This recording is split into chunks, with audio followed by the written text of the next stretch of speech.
You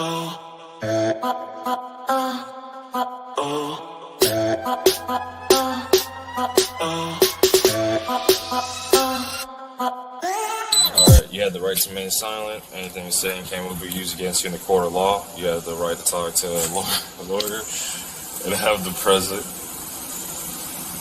with you while you're being questioned. If you cannot afford to hire a lawyer, one will be appointed to represent you before any questionings if you wish. All right.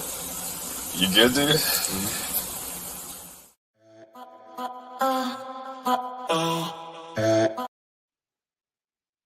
Whoa. You good, dudes? Hello. Welcome in. Thank you so much for joining me tonight. If you're here catching the live or catching the replay, I appreciate you being part of my space, of course. Our space where we talk about the real cases and real people, real impact, where we just kind of chat, hang out. Tonight we're doing kind of a true crime roundup. We're going to go over some of the most recent cases, some of the stuff that I've missed. Some of it's heartbreaking, some of it's high profile, some of it's political, some of it's scary. We have some, still have the federal manhunt for Travis Decker. We have missing child recoveries, some indictments, some disturbing abuse case that I ran across thanks to Cindy, and there's just a lot to unpack. So as always, it's going to be a respectful space for discussion. Everyone's welcome to share their thoughts and opinions in the chat. Keep in mind, we're talking about sensitive, tragic subject matter sometimes. And yeah, you can't go through the studio. You don't know why. What the heck? Wait, hold on. Let me drop a link for allegedly. Yay, we do have a visitor. Let me go back over here. Jenny Jen, thank you for being a member for 6 months. Time flies when you're surrounded by love. Amen, girl. That is the truth, all the way. Let's see who else is here. Period Point Blank came in early. Thank you, Cuzzo. Jenny Jen, Hannah, UK. Indie Girl, nice to see you. Southern Cats, hi. Hi. Oh, Hannah. Hannah got us to our number one of our goal, $5 in from the UK. Love you, Hio. Oh, somebody in the back. Somebody in the back. Hey, Hi. Hi, how are allegedly. you? How are you? I'm doing okay. It's so nice to see you over here. It's nice to see you too. I'm glad that you told me you were coming live so I could come. I am watering the garden with the geese, so you might hear them in the background. Watering the geese and walk in the garden. Got it. Yep, that's it. Let's see who else we had here. And then allegedly speculating. Long time no see, Hannah. So we're just kind of hanging out. I had a couple of things. I haven't been live in a minute, and I haven't got to hang out in a while. So let's go through a couple of things. It's kind of casual. If you guys have some things that you want to talk about, let me know as well. Oh, look at the sky. Baby geese upside down. Look at the baby geese. Oh, look at them. You got us upside down, but that's beautiful. Can you guys see the upside down geese? Oh, I'm muted, talking away. If I turn the camera the other way, it's going to show my face. So, yeah, unfortunately, they're upside down, but. Yep, we can still see them. Hi, geese. The sky is falling. All right. That's amazing. Thank you for sharing that with us. Yeah. That was super cool. Yeah, of course. All right, so let's see. What do we want to start out with? What do I got first here? Just a couple of things. So, has anybody heard of the Operation Dragon Eye recently? I think I've heard it mentioned, but I haven't. I don't know what it is. So, Operation Dragon Eye, yeah, it's scary. It was a 2-week initiative between June the 2nd and the 13th to locate and recover some critically missing children out of, well, specifically Hillsborough, Pinellas, and Pasco counties in Tampa Bay. So this is the child recovery operation where they got 60 children back from human traffickers. You're unfamiliar? Abellis, hello. Yes. Yes, that's part of it for sure. Yeah, we're going to talk about it. Let me get this pulled up. Let's get our first.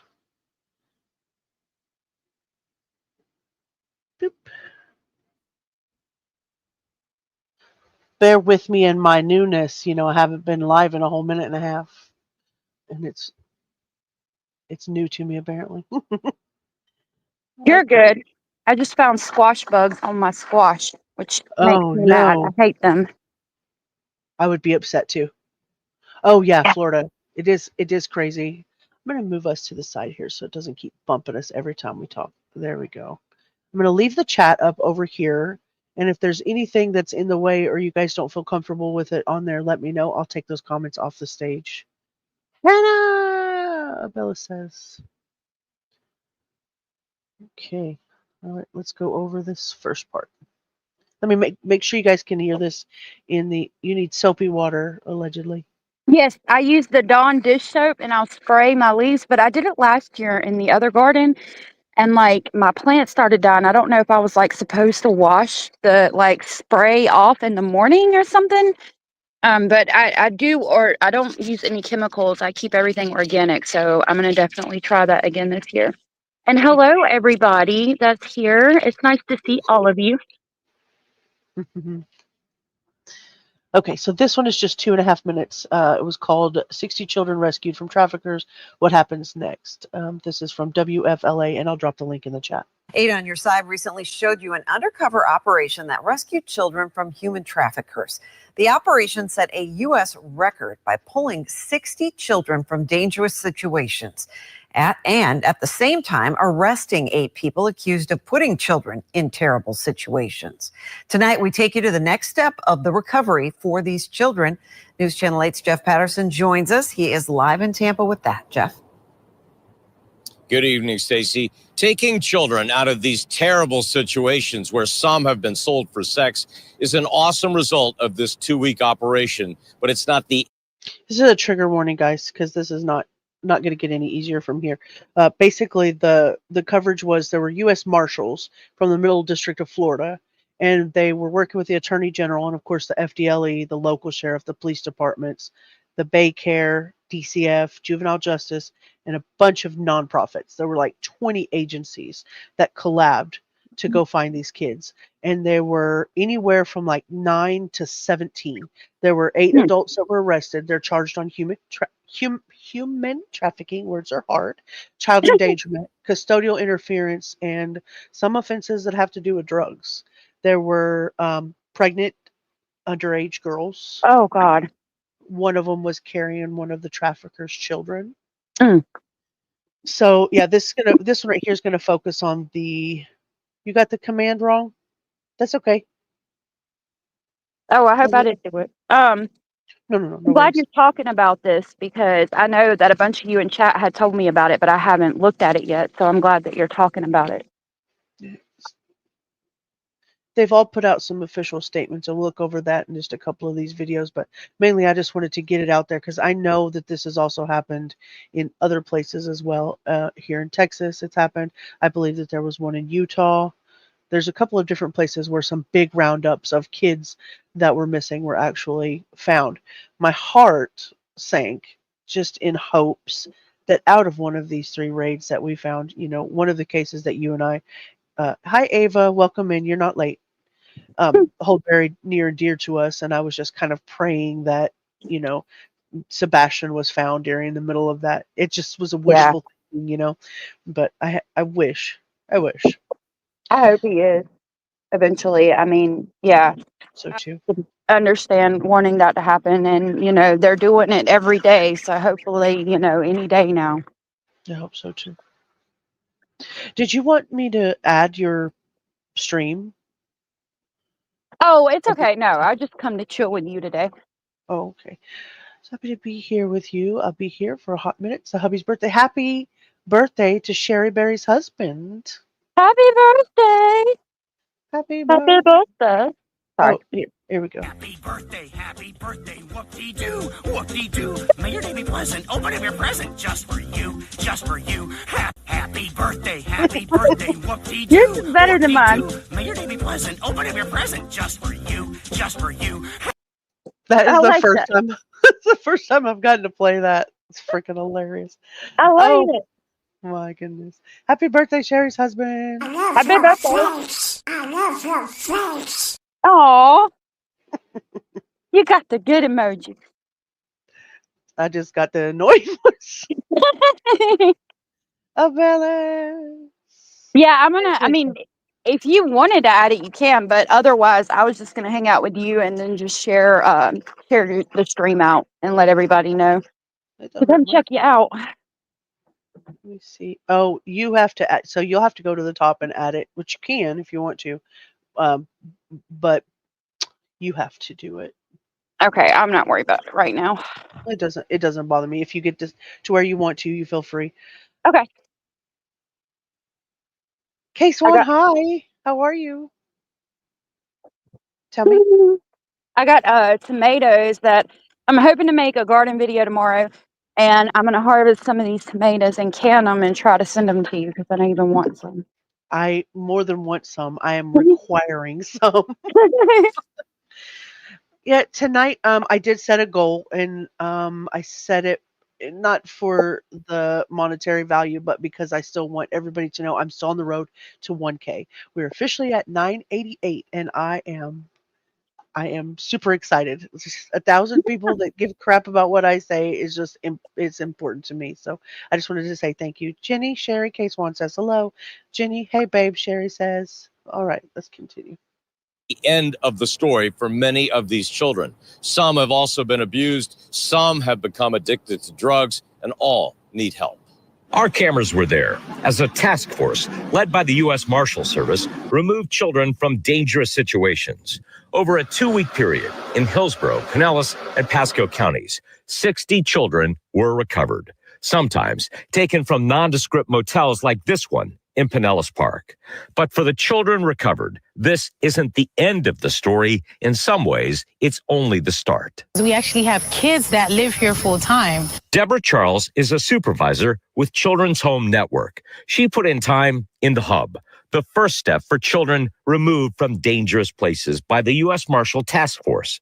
Some of the children are then brought here. Our job is to make sure that once they left the hub, they were able to have a place to go to and be safe and kind of decompress from everything that they've been through. We can't show you the faces of the children recovered, but many will meet someone like Stephanie Turner. I came from a background of human trafficking, so I was trafficked for about 13 years. She knows from personal experience what the children rescued by this operation will now face. I don't have to constantly worry about when they're going to eat, who's coming in to see them, so safety has come to them now. And then just their healing journey, really. And it's going to be quite a long journey for these kiddos. We can't even tell you the location of that recovery center because It's amazing to me that somebody was trafficked for 13 years and come out the other side of it. Of course, Amanda Berry's like that. She's on the America's Most Wanted Missing Children segment now as a advocate, and of course as a spokesperson for the things that she went through. But I can't imagine 13 years, come out the other side of it, and be straight enough to still advocate for these kids. Yeah, I couldn't imagine it either because it's not something that you hear about often. Somebody coming out of a trafficking situation. A lot. Thank you so much, Sherry. I appreciate that. Thank you so very much. because sometimes the children's abuser will try to reconnect with them, putting them back in the sex industry or having them sell drugs. But at least the children who are there now have a chance at a fresh start. Stacy? That's great news, Jeff. Do you have any idea how successful the program is? Well, the U.S. Marshal Service tells me they have about a 50% success rate. In other words, 50% of the children that they rescue from these difficult situations go on to have a productive life. This center. These efforts are giving them a chance at that, a choice to have that life, Stacey. It's interesting. I guess because a part of me knows that some of these kids were runaways that were picked up, you Hmm. know, at some point in time, and that's why they won't stay where they are. Yeah, and you got to think about like the grooming aspect of it too. I don't know what they call it. It's not. It might be Stockholm syndrome, where they get feelings for their Right, abusers, and like they said, the one girl was with child from her trafficker. He's right. probably made her believe that he loves her and they're going to raise the baby and be happily ever after. And so, she's put in an environment where she's got a strict schedule, chores, like a group home or something like that. She's going to feel like, he's got her so mind warped that she's going to try to go back. It's sad when it Scary. happens. I hope that Yeah. doesn't happen. So make sure you guys vote in the poll before we get to this case. Do you guys believe that Sherri Papini and the new spin on her kidnapping? So the answer is yes, no. Who is Sherri Papini, or she spends more than a laundromat? I don't know who Sherri Papini is, so I Oh, answered that with I don't know who that is. Off the very top of my good. head anyway. Very good. Yeah, you do know. You do know. You don't know that you know, but you know. I Okay. know that you know. Oh, okay. Let me put it that way. Okay, so this one says Operation Dragon Eye Child Recovery Operation. We'll go through a few of this. This is a little bit longer. It's actually the inside look to the operation itself, supposedly. Now, I haven't watched all of this. I want to watch it with you guys. And then I'm going to drop their link in chat as well. This is Fox 13 out of Tampa Bay. Well, tonight, a rare, unfiltered look inside the largest child recovery operation in U.S. history. 60 children and teens being trafficked in Tampa Bay are safer tonight. U.S. Marshals led a 2-week Hi, Cindy. Welcome in. missing and endangered children. The Marshals, along with local law enforcement agencies, were able to locate the missing kids ages 9 to 17. And police also made 8 arrests. The number is not just a statistic. It represents a life and a future that was given one more chance. And we are giving you an inside look. Fox 13's Genevieve Curtis spent a day with the Marshals and a team of detectives on the front lines of a missing child investigation. What she witnessed, you'll see for yourself. Here's an exclusive look of that search.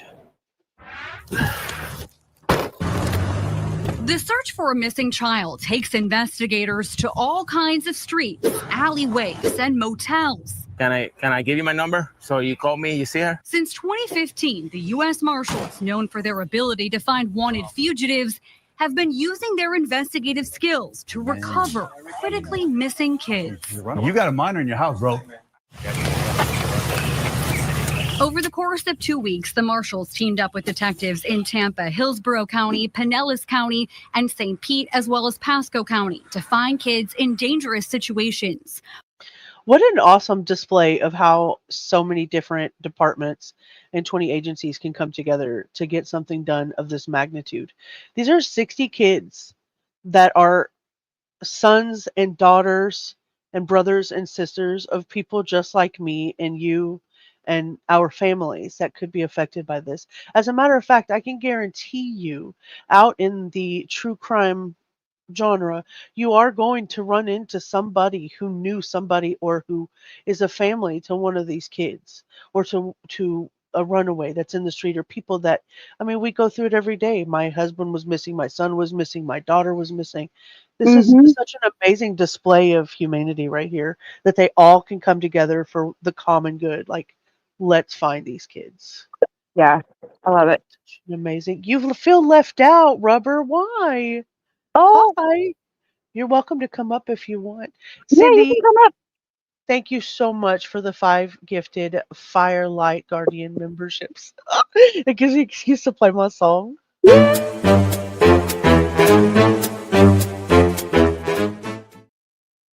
Thank you so much, Cindy. I appreciate that. Let's see.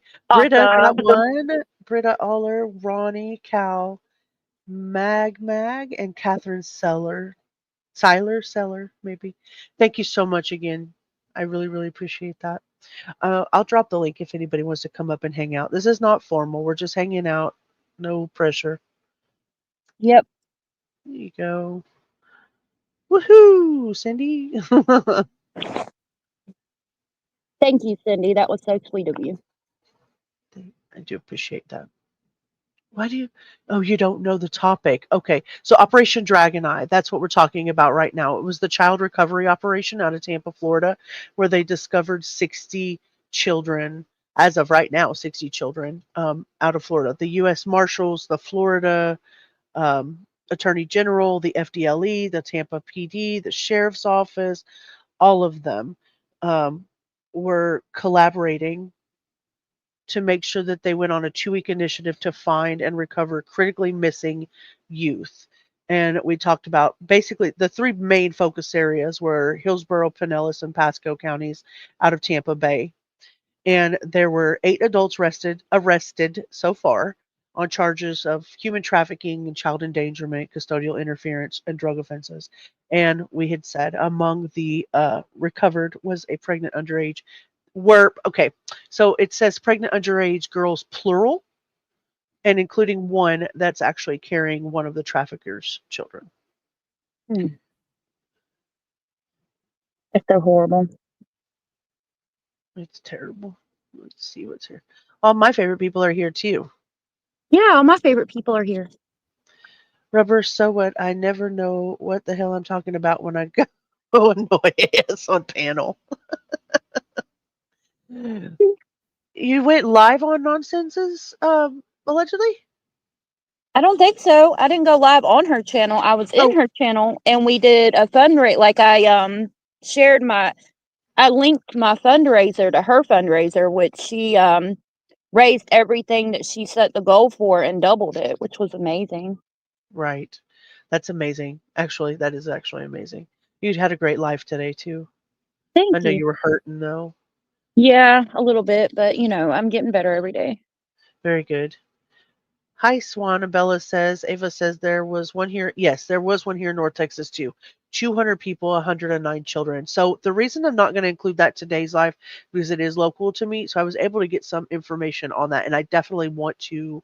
I want to do a deeper dive on that. Not that it's more deserving. It's just easier for me to get information here in my state. So I definitely want to go over that in an individual live. There's like 3 or 4 different lives that I want to plan, and I just real life and stuff.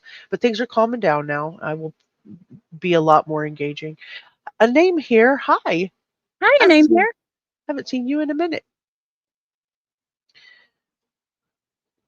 They did share. Oh, they shared your link in chat. That's amazing. Yeah, mods, don't forget to share allegedly speculating's link in chat because I'm pretty sure all of you guys have them, but maybe not everybody on the rewatch. So it's good to see you too, Ava. Thank you. No, I do have to do that.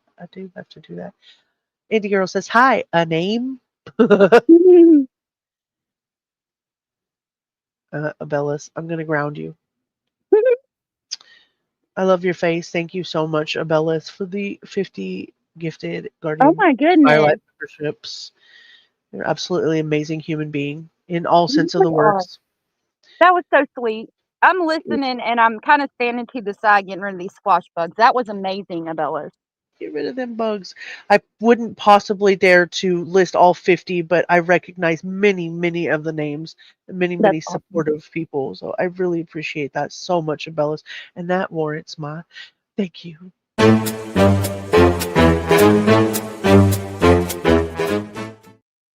One more time.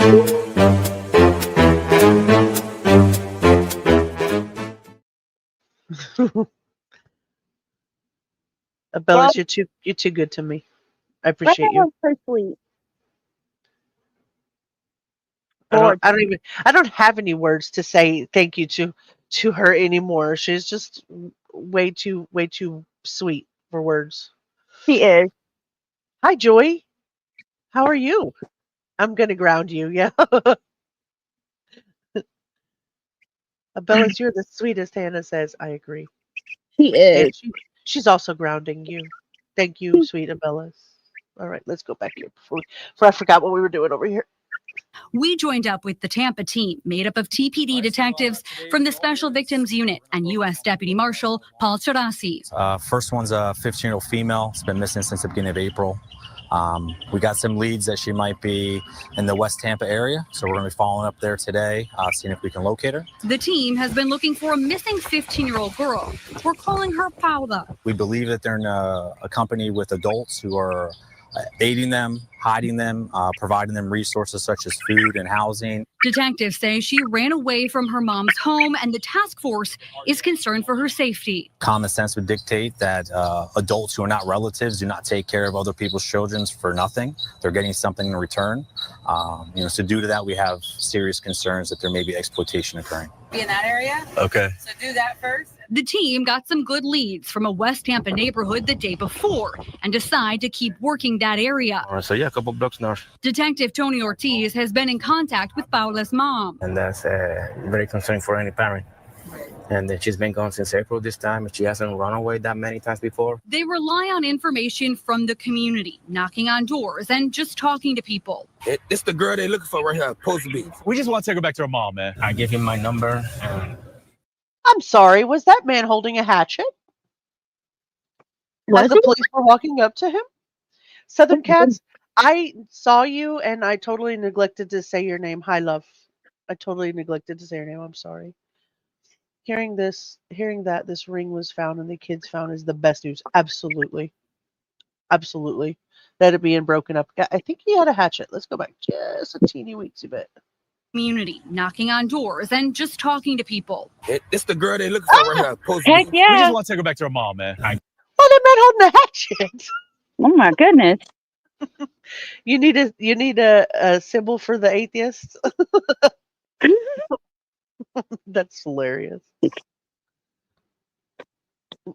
Give him my number. And Next, we check a corner store that has a camera outside. There's no video of her, but someone recognizes Paula's photo. but she's been here by herself. The task force says many of the children they're looking for during this operation are in the foster care system, and many find themselves running from something or towards something, but oftentimes get into a more dangerous situation. Just because a young person ran away or just because someone asked them to leave, it doesn't make them any less at risk. At a command center, partner agencies are gathering information and working leads on the missing kids to then pass on to the officers in the field.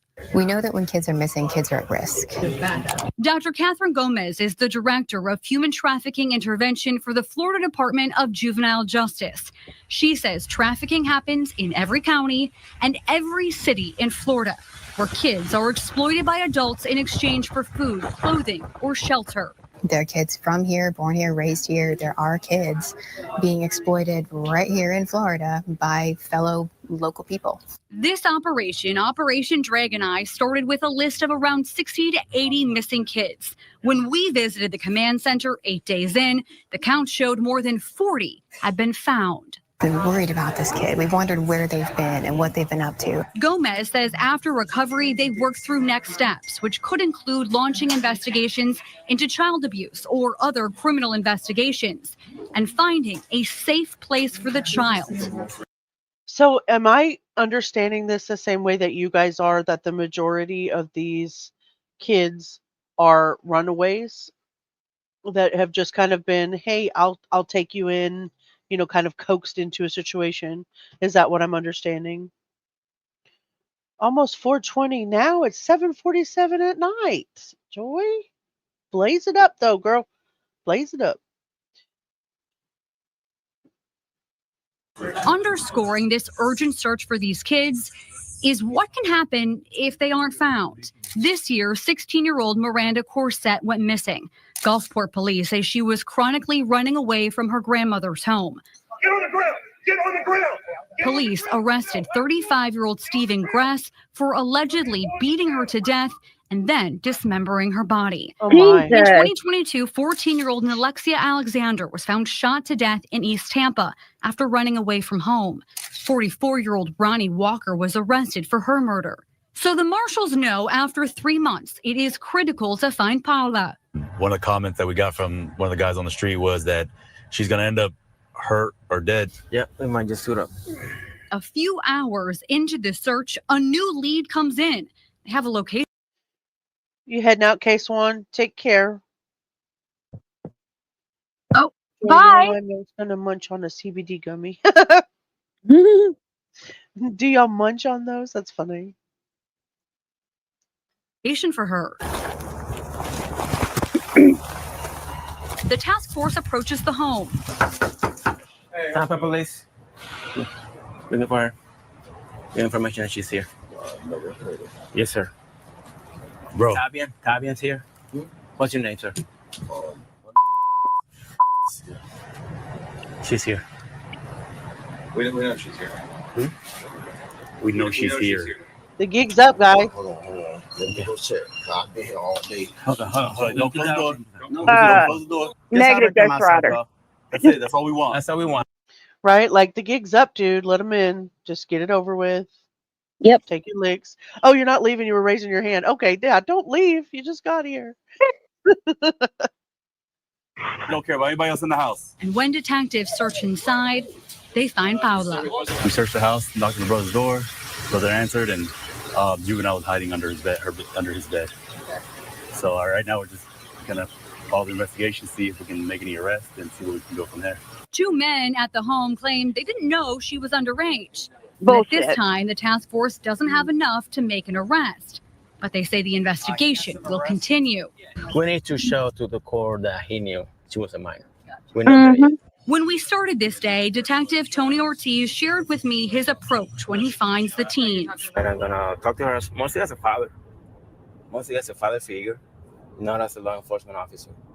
And I'm gonna hear her out, see what she has to say. And a few hours later, that is exactly what he was doing with Paula. And your mom wants you back. You have to live your life you have to live your childhood. Don't skip on childhood. You're gonna miss out. The next stop will be a special unit at St. Joseph's Hospital where Paula can receive physical and mental health services and the resources to perhaps find a safer path forward. A lot of them don't have any hope, and that's what we're also doing with this operation is trying to instill hope. In Tampa, Genevieve Curtis, Fox 13 News. Yeah, I agree. Ava said, imagine being these recovering kids, countless hours spent and lives saved. I'm also watching from another perspective, and I remember being a kid. And I remember one time that I thought it would be a great idea to go out of my window and leave my home. And because I was going to run away because I knew better. I knew better than mom. I knew better than dad. They wouldn't let me do what I wanted to do. And I just remember how scared I was when I got out onto that street and thinking about how influenceable I was. And it looked like that poor little girl, even though she was taken out of the house, she was hiding under the bed. I don't know if she thought, obviously I wasn't there. I don't know. But if she thought, oh, I'm going to be in trouble by my parents, I don't want to go back home, or hey, this guy isn't really treating me all that bad, we're just hanging out, we're not doing anything wrong. I don't know, there's just so many different aspects that I think about looking at this little girl, and like I just was very lucky that I was able to go back home after that and nothing bad happened to me, because that could have been any of us. Oh, Alex is here. Hi. Sherry's boyfriend was more to blame than he admits. Yeah. You think so? Ooh, you're going to have to tell me when we get there. I'm kind of excited to figure out what it is that you think that's about. Magic, yeah, we talked about that. Hi, Joy. Joy's munching on gummies. Heo, the CBD are delicious. They're big, sweet, wild berry blaze. Girl, I can't talk like it is, much less if I was chewing on a gummy.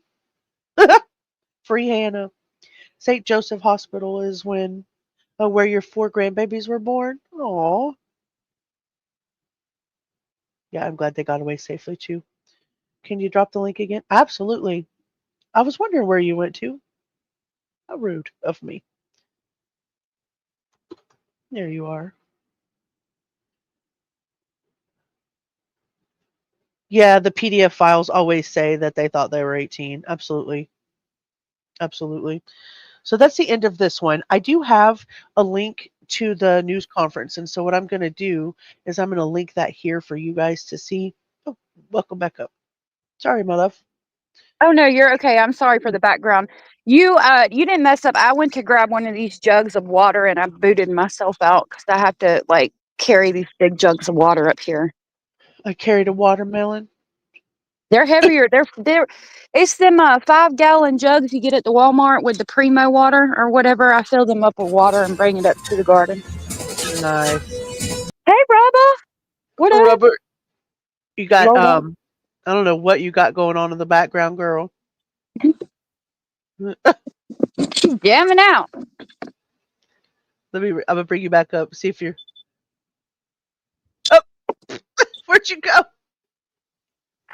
I carried a Rolling in and watermelon. rolling. Some people will get the reference to I carried a watermelon. Oh, okay. Yeah, maybe it just went over my head. Sounds like it did. No, I carried a watermelon. Have you ever seen Dirty Dancing? Oh, okay. I think I remember now. Raphael is good. He is swimming around in his tank in there, acting like he knows it all. He's huge. Aw, He's huge. Raphael is our red-eared slider. that's so cool. Oh, that's what it was. We're gonna rally around and get you some noise canceling headphones for when Hector's playing COD. You, you tell him I'll be after him. You do sound good. You do sound good. I'm glad you sound better. I was worried about you. Nobody puts baby in the corner. That's right, Hannah. You didn't realize how loud he was? Girl, I thought we was in the game. Oh my. Oh no! This is crazy. Put the link in there one more time here. One of the mods, you might grab the link and save it in case they keep throwing themselves off. That's funny. My geese were, I was watering these potatoes and they were over there pecking the phone and they booted me from the studio. Oh my goodness. Okay. So the next one. Okay, so we're going to go to, because I'm super, super excited about this one and everybody's opinion on it. We're going to talk about Sherri Papini next. Okay. Let me bring this up so I have it out. Hold on, I gotta clean your bowls. I know. I'm not doing it fast enough. They sound like you're mistreating them, okay? They sound like you're beating them. Yeah, I'm not pouring their water, cleaning their water bowl and pouring it fast enough for their liking. Bellis, if you have not seen Dirty Dancing, we're going to have a watch party. Oh my goodness, yes we are. You can't go through life without seeing Dirty Dancing. Give me a break. I know it's not cold, baby. I didn't bring first water. They're saying, hi, hi, hi. Yeah. They like Oh, it when it's really cold from the tap, but I had brought all my jugs up this morning. oh. But they'll get cold water in the morning because I redo their pool every 2 days. My landlord's like, you can leave the geese here if you move, and somebody else, I think one of the kids said the geese where they came from just stay outside or whatever. And I was like, yeah, not these geese. Like, if their pool water isn't changed every other day, they're not having it. And Right. Like, my they're geese are already what we bougie. call special. Yeah. Bougie geese. All my animals are bougie. That is hilarious. Okay, let's see here. Let's go over. Who besides allegedly doesn't know anything about this case? I don't remember it. Let me see. Let me pull up my notes here. Hey, Codsit. I can see chat now. Yay! Oh, now you can see chat? Yes. Hey,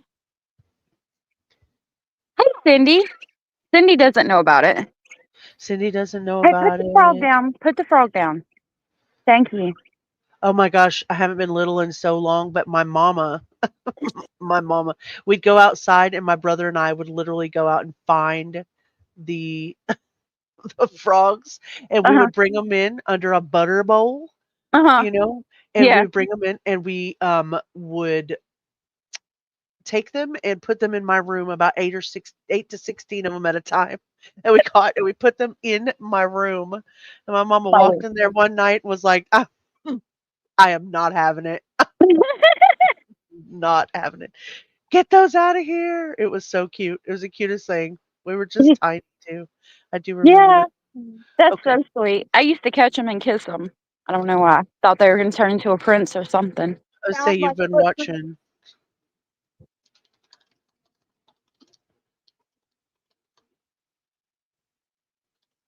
Oh, Lordy. Yeah. I don't know much about this case that I recall off the top of my head, so I'm interested to learn about it with you.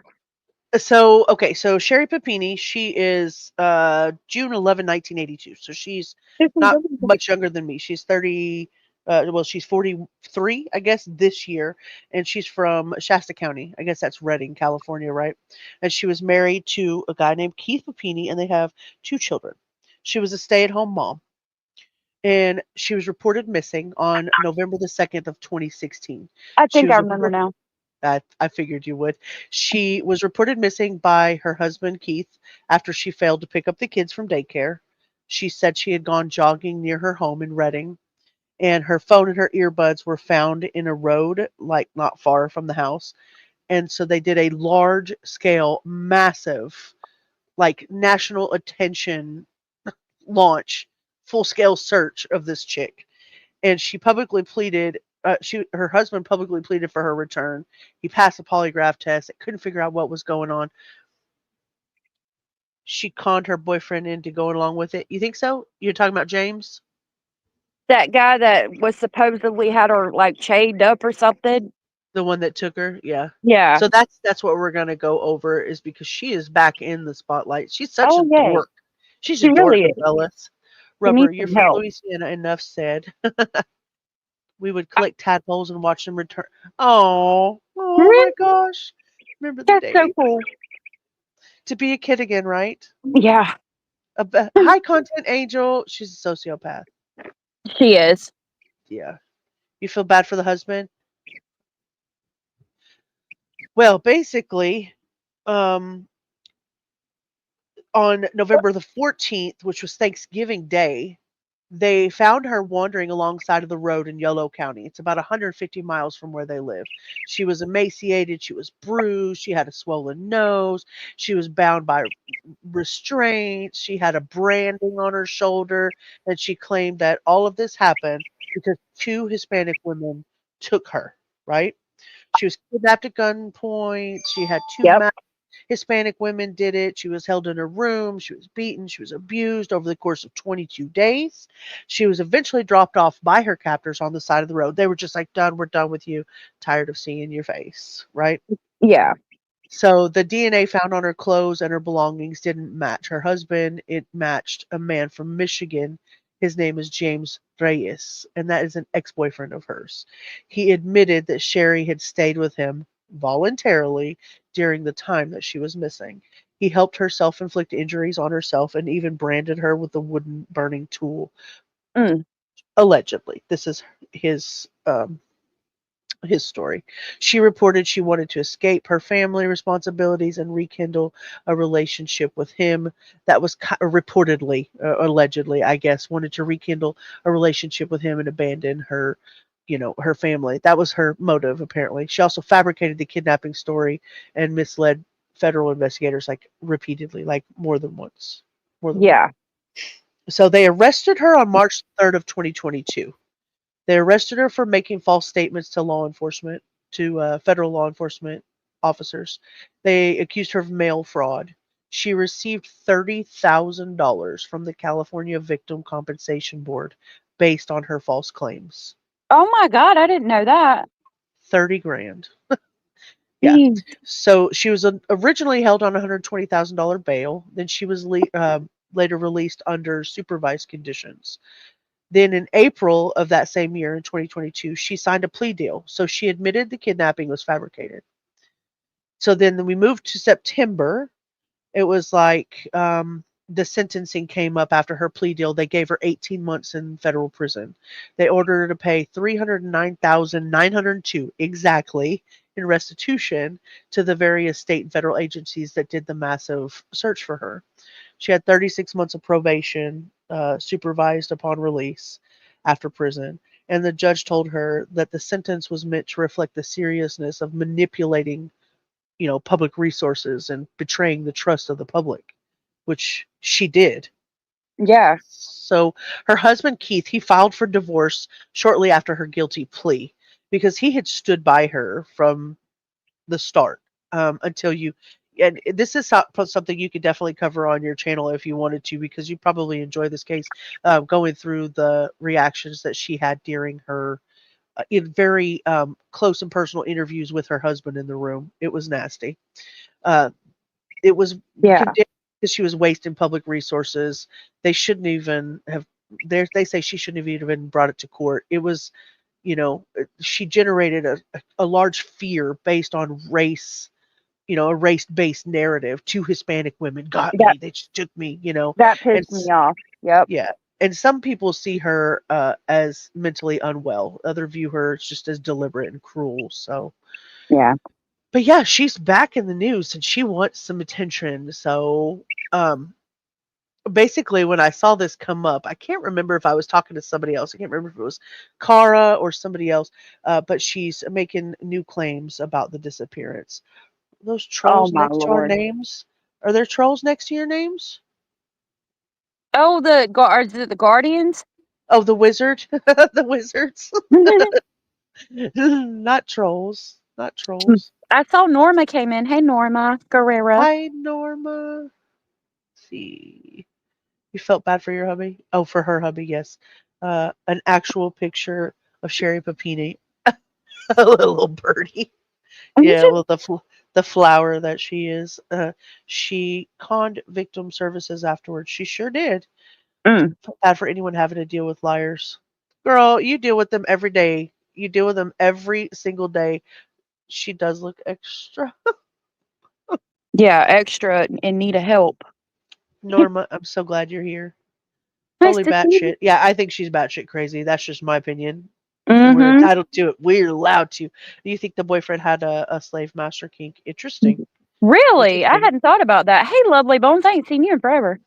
Lovely That bones. Thank you. that's an interesting theory you got there, Alex. What makes you think that? The branding and the chains and stuff? Yeah, I don't want to get into the mind of you. Yeah, you can stand in there and look around. I'm afraid I'm going to get hit with something. Oh goodness. Hi, Norma. I don't care how unwell she is. That's awful to claim what she. Yeah, I agree. Mm-hmm. Don't I know it? Yeah, you do probably know it. Okay, so this one right here, um, this is when her and her ex-husband went to court together. She thought that it would be a great idea if she went and filed for custody of her children because she deserves it. So let's watch a little bit of that.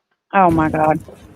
Are you hoping to get custody back of your children? This California courtroom, the center of a true crime saga that continues to captivate the nation. A dramatic abduction turned bizarre hoax. I can't watch but 10 seconds of this at a time without getting dinged. But that's Keith and that's Sherri, and those are her two children. And I don't. Sherri Papini. Go ahead. I apologize. I don't understand how she thinks she's going to get custody of them babies when she rolled out and left them, and that was like part of the reason she left. Well, yeah, and why she thinks she should. To me, it seems like she's using them as tokens or pawns, in Yep. my opinion. Yep. But basically, we're going to go through a little bit of it. But Keith making shocking new allegations about Sherri as a mom. My daughter informed me that Sherri was having her smell rubbing alcohol on a daily basis. I found out more things that Sherri had been doing to either create some sort of sickness so that she could take them to the doctor. So doesn't that sound a little bit like Munchausen, almost like Yep. I don't know what they call it, Munchausen by proxy now. I think they call it something else. But attempting to make your children sick in order to get or to garner attention. Yep. That woman needs some mental health. I hope that the judge sees that and does not give her custody. I don't know what she was hoping to attain by making her smell rubbing alcohol. But it's definitely some kind of, oh look, my child's sick and we don't need another Gypsy Rose thing going on. I feel sorry for Gypsy Rose. I know she's acted a fool, but at the end of the day, in my honest opinion, anything Gypsy Rose did or does is because of what her mama did to her. That stuff makes me so upset and so angry when they make them children sick. I can't. Well, I mean, I agree to a point on the Gypsy Rose situation, but I think she's she's gotten through enough counseling and enough intervention at this point that for her to make some of the same mistakes that she's making right now, and where people Yeah. are scared, not only that, for the first baby, but here, tell it, she's pregnant again. Oh, Lord. And so I don't know. My personal opinion on that is you've had enough therapy. We basically let her out of prison and decided to make her a token, an icon as well. I mean, we've Yeah. thrown her into the spotlight and decided we want to know everything about this woman's life. And I don't think she could have retained her wellness at that point. She really Yeah. didn't need all that fame and infamy. I think that it's definitely influenced her, but at the end of the day, she's very immature, but like, is there enough counseling in the world for that? I Yeah. mean, having your damn saliva glands removed just Yeah, for I a agree. Disney vacation, like, come on. Okay. Factitious disorder imposed. We have to reformulate every noun and verb we've ever known. That's crazy. A name here says judge should toss her lying ass in jail after the next round of lies. I agree. Yeah. I Yep. agree. Another loony boon. Yep. Another loony boon. At least she didn't put anybody in a suitcase yet. Hopefully, let us pray. Yes. Sherri's lawyer arguing that Child Services investigated these claims and could not prove them. She's also criticized Keith as a father. I'm sorry, I'm going to stop there. Please tell me how it is that they're supposed to prove after all of these years, after everything that happened and her kidnapping and whatnot, and hear theirs, that her daughter was forced to smell rubbing alcohol. How do you prove that? Besides Yeah. taking the kid's word for it. When your kids tell you stuff, I'm sorry, but unless you've raised a little liar, believe them. Right, and they're not going to come up with a story like that. Like mom was, I mean, the action doesn't make sense, much less the story. Like, what? There is no reason for that. Like, what? Why would the child say that? Like, yeah. Hola, William. Yo también te quiero mucho. Bienvenido. I think that the mother was trying to make her sick, but doesn't know what she's doing. Thank God, and the child is just relating what the mother was doing. The whole story's weird, and that's why it kind of makes sense to me. Excuse me. Sorry, I didn't mean to cough in y'all's ear. How dare you? In a June 2024 court filing, Sherri says Keith's actions are self-serving and to the detriment of our children, while my actions are selfless and for the benefit of our children. Pointing to media appearances, including last year's Hulu documentary, Perfect Wife, the mysterious disappearance of Sherri Papini. We'll kiss for the camera with sunflower seeds. Mwah. Today's hearing She's still looking for every way in the world to make money. Every way in the world to make a dime and profit off of the pain that she caused everybody around her. the latest twist in a case that has been likened to a real-life version of Gone Girl. The case against Sherri Papini was fascinating because it had a missing woman, a race against time, children involved. And it had so many elements just rolled into one that made it must-watch TV. The saga began back in 2016 when 34-year-old Sherri Papini went out for a jog and didn't return home. 911, what is your emergency? Does she get paid for this too?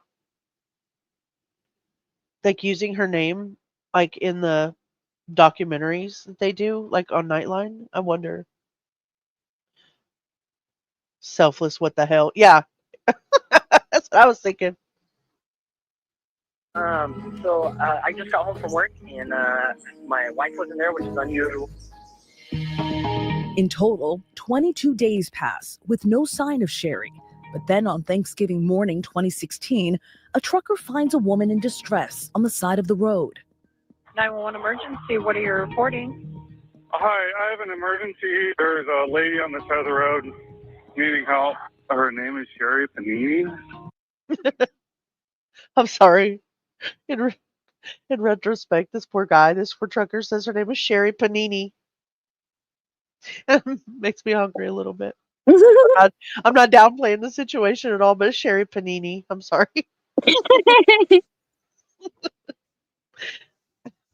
That tickled me. Yeah. Can I talk to her? Here.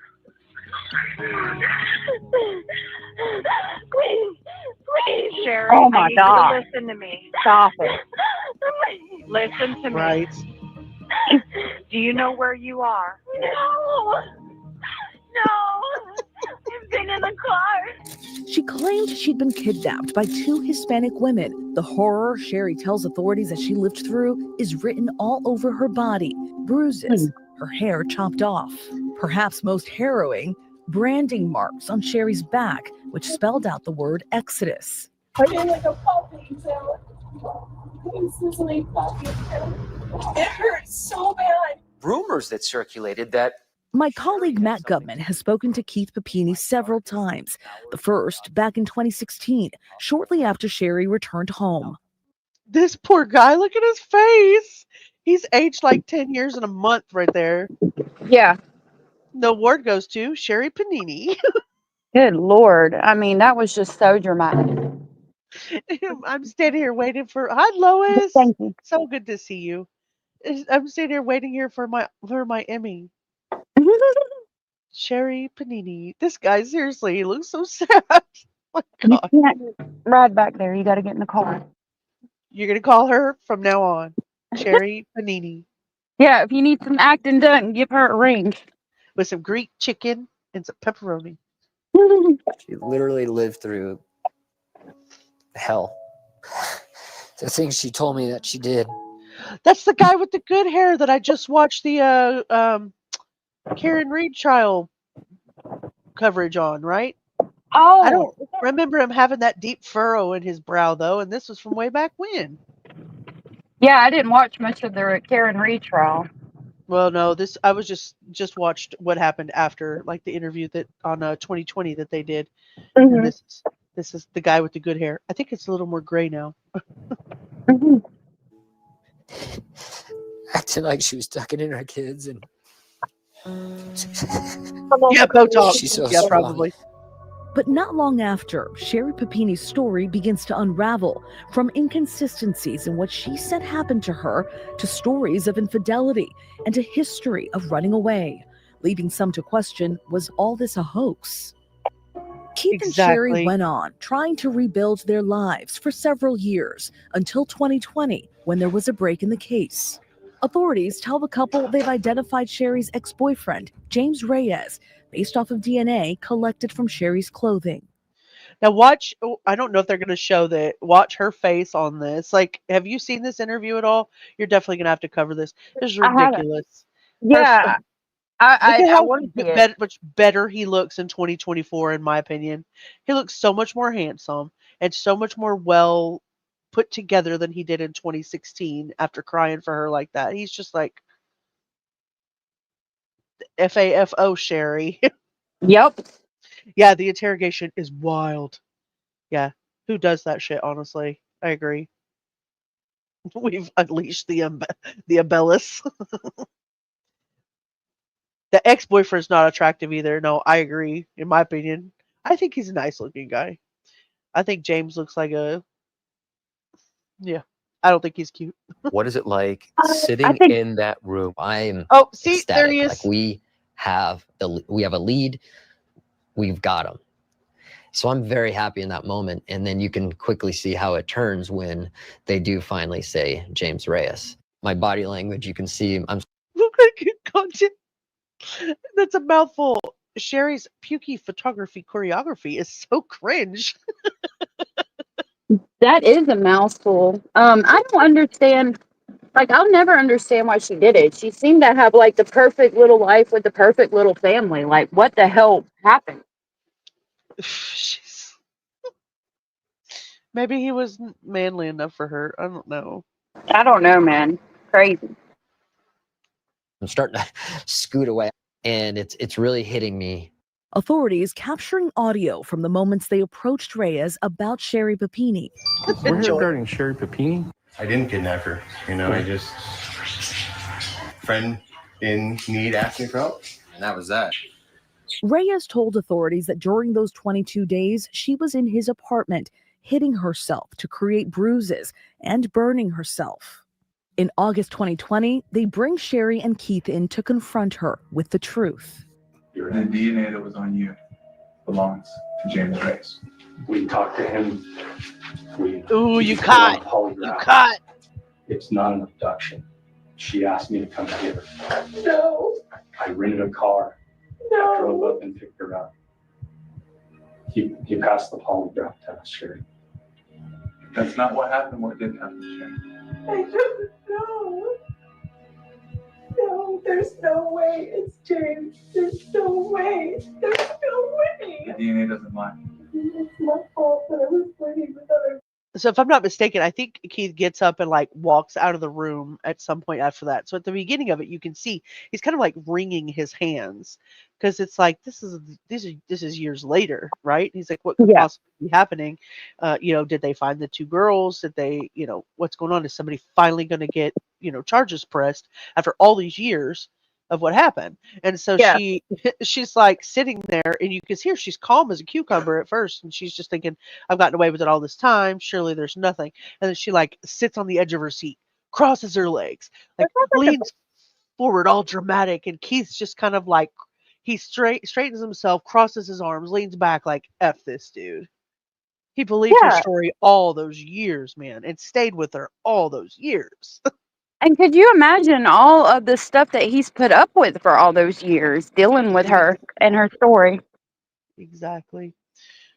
Well, there is the whole reason for bringing this up, and I put that link in the description if anybody wants to see it or if anybody wants to talk about it. We can go through it further. I definitely think it would be a good idea to go through it for people who don't know the deep dive, especially with the new ruckus that she's making up.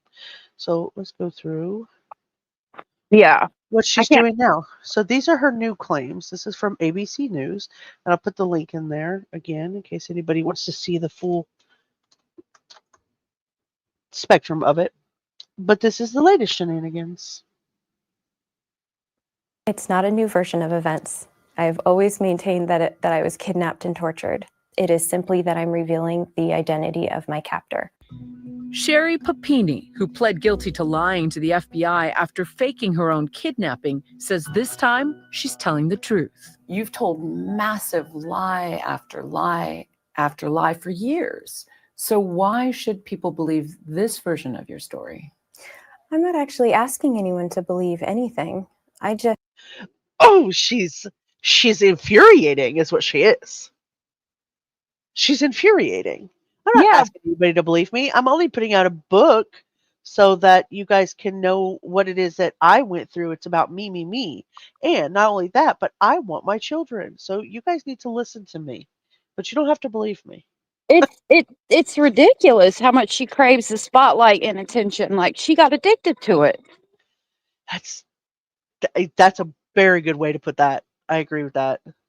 Just am free now, and I have the capacity to speak for myself without being afraid and without having to lie and not being as fearful as I have been before. She says now, without that fear, she's setting the record straight. In the course of the criminal investigation, they seem to uncover something of a history of you being dishonest, of you running away and embellishing details. How do you respond to those allegations? I think there's a confirmation bias there that was created to build their case. If you look hard enough for something, you're always going to find it. It was nearly 9 years ago, and 9 years, and she's still spinning the same freaking album. She's crazy as hell, and if she thinks anyone would believe her, if she says it's raining and I'm outside getting wet, I believe you, Cindy. I'm on the same train. I didn't realize it had been 9 years. Well, yeah, it's happened in 2016. Oh, Pants on wow. fire, pants on fire. She's so stiff.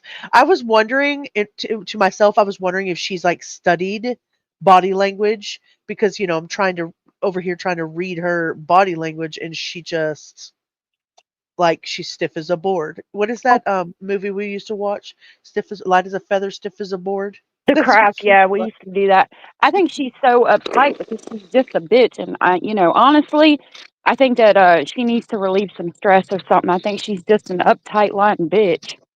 Yeah, I agree. So spends more than a laundromat. It came out as 31%. So there are people who just say no, they don't believe her. There's 28% of you who didn't know who Sherri Papini was. That is interesting to me. I was one of those that Yeah. I didn't because I didn't remember off the top of my head. Yeah, well, because it's been 9 years, I can see that. The craft, yeah. I pray she never. So she does, and she'll mention it here. She has 1 hour of supervised visitation a week per month as of this interview right here. Neither one of y'all can stand her. I don't blame you. She probably studies the episode by TVH. Yeah, that's probably true. That's probably true. If somebody did a behavioral panel on me, I promise you I would study that over and over. The rural Northern California town of Redding that Sherri went out for a jog and didn't return. Her husband, Keith Papini, reported her missing. 911, what is your please? Hurry back, Hannah. So I just got home from work and my wife wasn't there, which is unusual. The 22-day manhunt making headlines across. First of all, I'm so sorry. It was not my intention to cause harm to any race or any Hispanic person, but it wasn't about.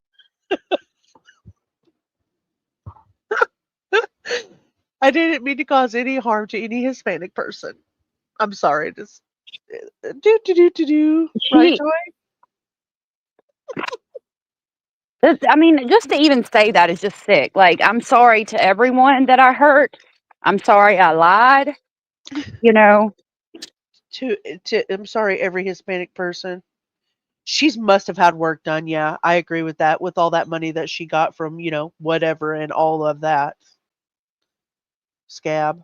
About the race. It was about breadcrumbing law enforcement to get to James, who is Hispanic. The James she's referring to, an ex-boyfriend. Years later, in 2020, the surprising twist. Authorities matched DNA found in Papini's underwear to that ex, James Reyes. But Reyes told... Jeez. How does that happen?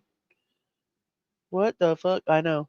A name here says, in all the pics with her ex-husband, she's staring into, not at the camera on all of them. That says everything about her. Yeah, I agree.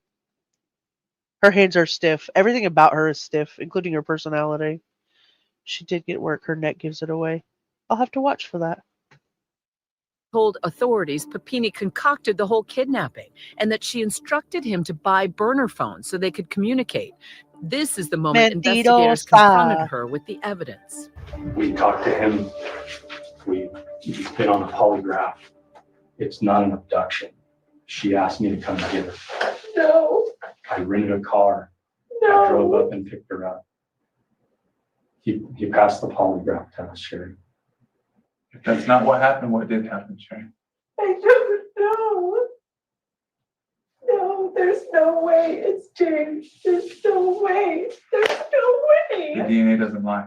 In her new self-published book, Sherri Papini Doesn't Exist, she claims her ex-husband Keith was emotionally abusive, manipulative, and controlling during their marriage, allegations he vehemently denies. Papini also says she had an emotional affair with that ex-boyfriend. It was just text messaging mostly, but we did have phone calls from time to time. As it progressed. It was emotionally until it got into your underwear, sister. Yup. What the? I'm sorry. What? I slipped and fell on. Yeah, I was going up the stairs. I slipped and fell on it. Yeah, exactly. Stop it. Stop it right now. No, ma'am. No, ma'am. Progressively got more serious and he wanted more. I did not. Sherri now insisting that she was indeed held captive and tortured, but that James was her captor. When you were with the police, why not just tell him it was James? I was afraid. I was afraid of Keith. I was afraid of James. I was afraid of law enforcement. There was nowhere to turn for me. James, however, told authorities a far different story. I didn't kidnap her. I just... friend in need asked me for help, and that was that. He told investigators. James can say that I asked for it. It's just not true. I didn't ask for it. But, ma'am, did you not watch the Johnny Depp Amber Heard trial? We're on to you. We're on to you, fakers. We're on to you. Why would, I mean, knowing that she's lied over and over again, why would we believe her over him anyway? Well, you don't have to believe her. Oh, really? Yeah, you don't have to believe her. She's probably watching this live and chatting. Probably. Which one of you is Sherri Papini? I need to know right now. She Now. can't even make expressions. She's got that Botox. Her eyes are raised. She got a little crease right here on the left and one little crease right here on the right if you look close.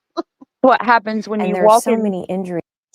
That look on her face was like what happens when you walk into a dark room and there's somebody in there. Scary. Yeah. Like yourself. It's your mirror. That I couldn't possibly do to myself. Reyes has never been charged in the case. He did not respond to a request for comment from ABC News. The Shasta County Sheriff's Office telling ABC News James Reyes was interviewed extensively by the FBI and Shasta County Major Crimes Unit. Not only was he fully cooperative and forthright with his answers, but he passed a polygraph in verifying his statements. Adding, there is an overwhelming amount of evidence to prove that Sherri Papini orchestrated the entire event. Papini was afforded fair and unbiased due process. She is a convicted liar. And not only that, like, I've realized that you can't be convicted of the same crime twice, especially since you serve time on it. But if you defame this man, there's a chance he could civilly sue you for defamation of character and slander. Like, get over it. Get over it now. Yep.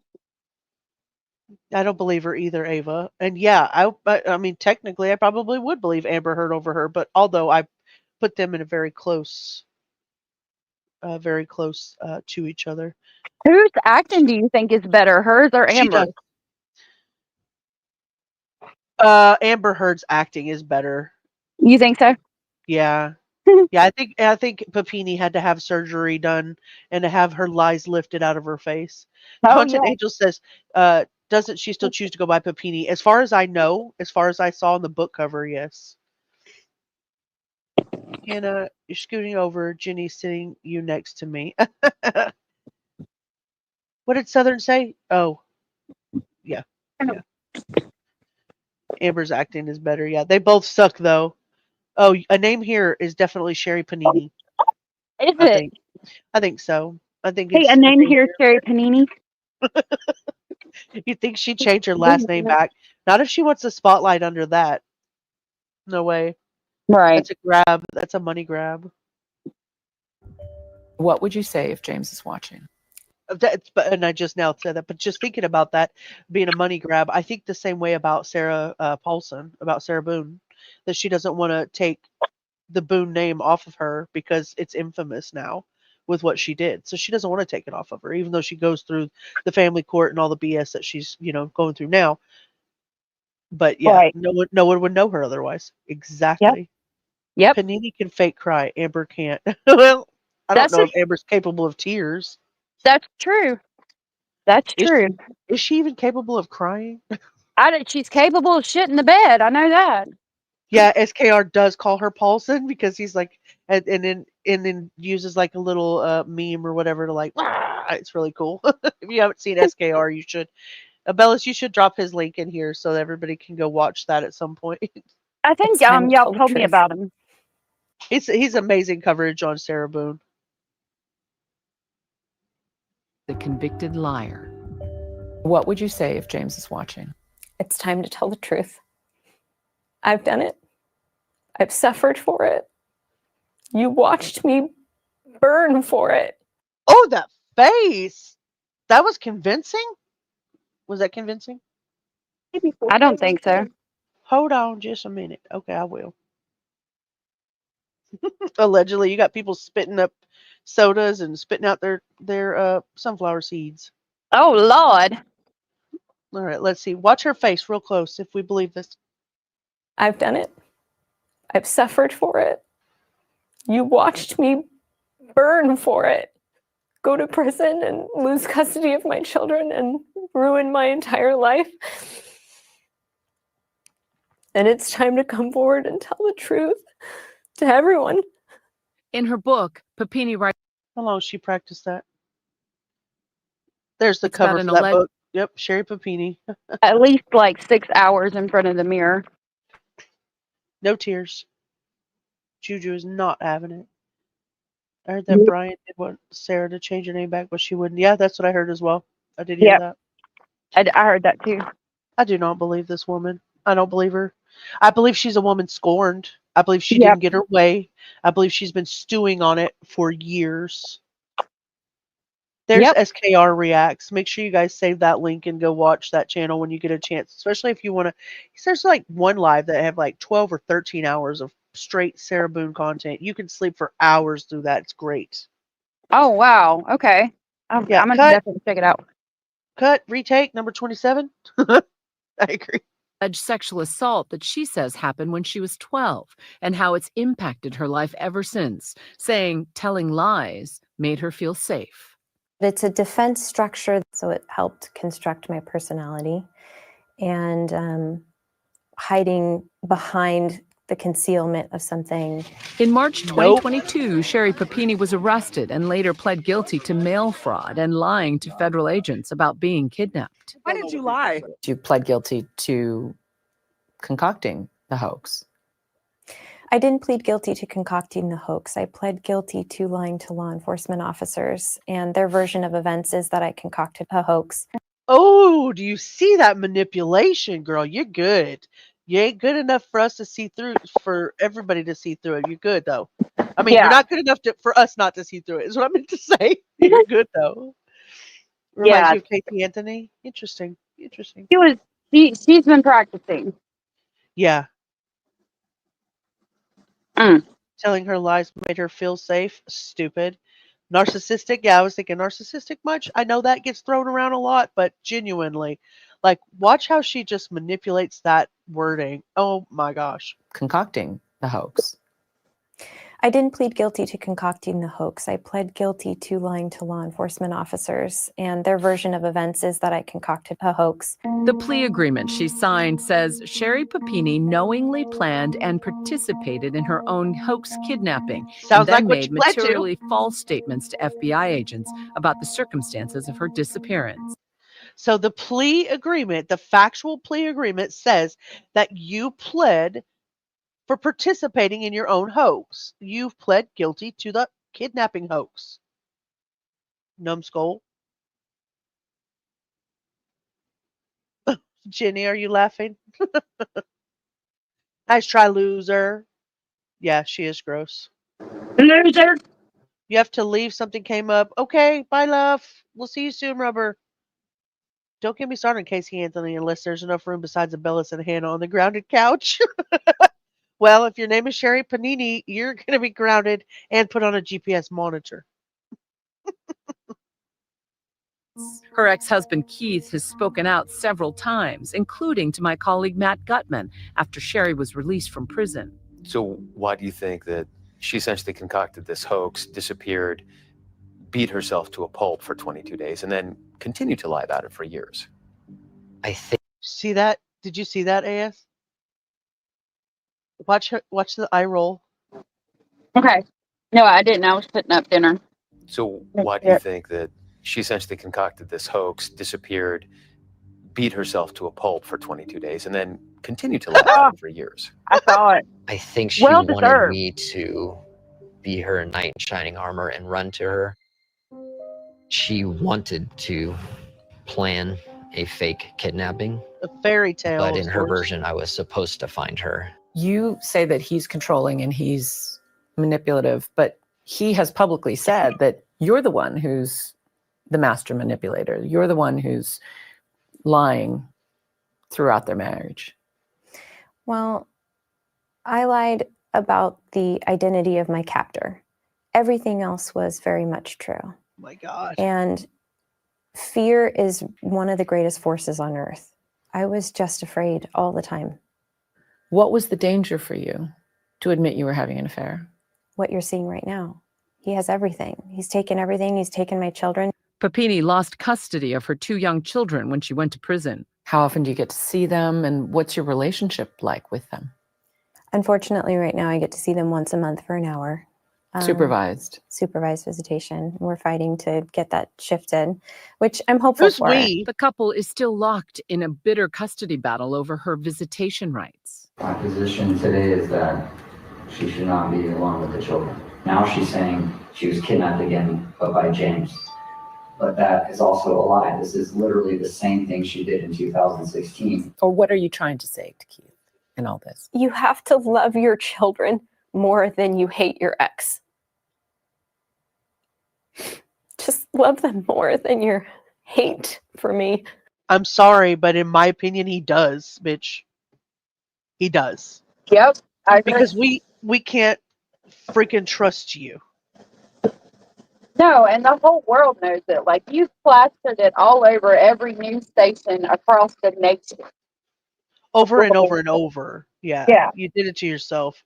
She means her and her attorney. Well, I thought, you never know about her. Yeah, she wasn't afraid. She got off on the kidnapping until she didn't. Exactly. Yep. Book of bits. A self-help book. Yeah, you left them and decided you didn't want them so that you could go flaunt around with this guy that you didn't even care that much about because you thrown him under the bus too. You wanted Keith to be your knight in shining armor. Yeah, both can be true at the same time. That's true. Timbits are a staple. I don't even know what Timbits are. Is that a donut? What is that? Sherri says she's trying to pay back the more than $300,000 in restitution and re-earn the trust that she's lost. First, you blamed 2 Hispanic women. Then you blamed yourself on a hoax. Then you blame James. And then you blame your husband because of the fear of the husband. I don't hear a lot of the accountability. I think everyone involved in this case has culpability here, not just me. I've continued to take accountability by saying I lied, but I'm not going to say that it was all made up because that's just not true. Oh my goodness. Ma'am, who has culpability other than you? Like, legit. I'd like her to explain that to me and exactly how that works. Right, tell us how that goes. So now you know who we're talking about. Yes, I need her to explain that to me. I have questions. All right, so we've done Dragon Eye.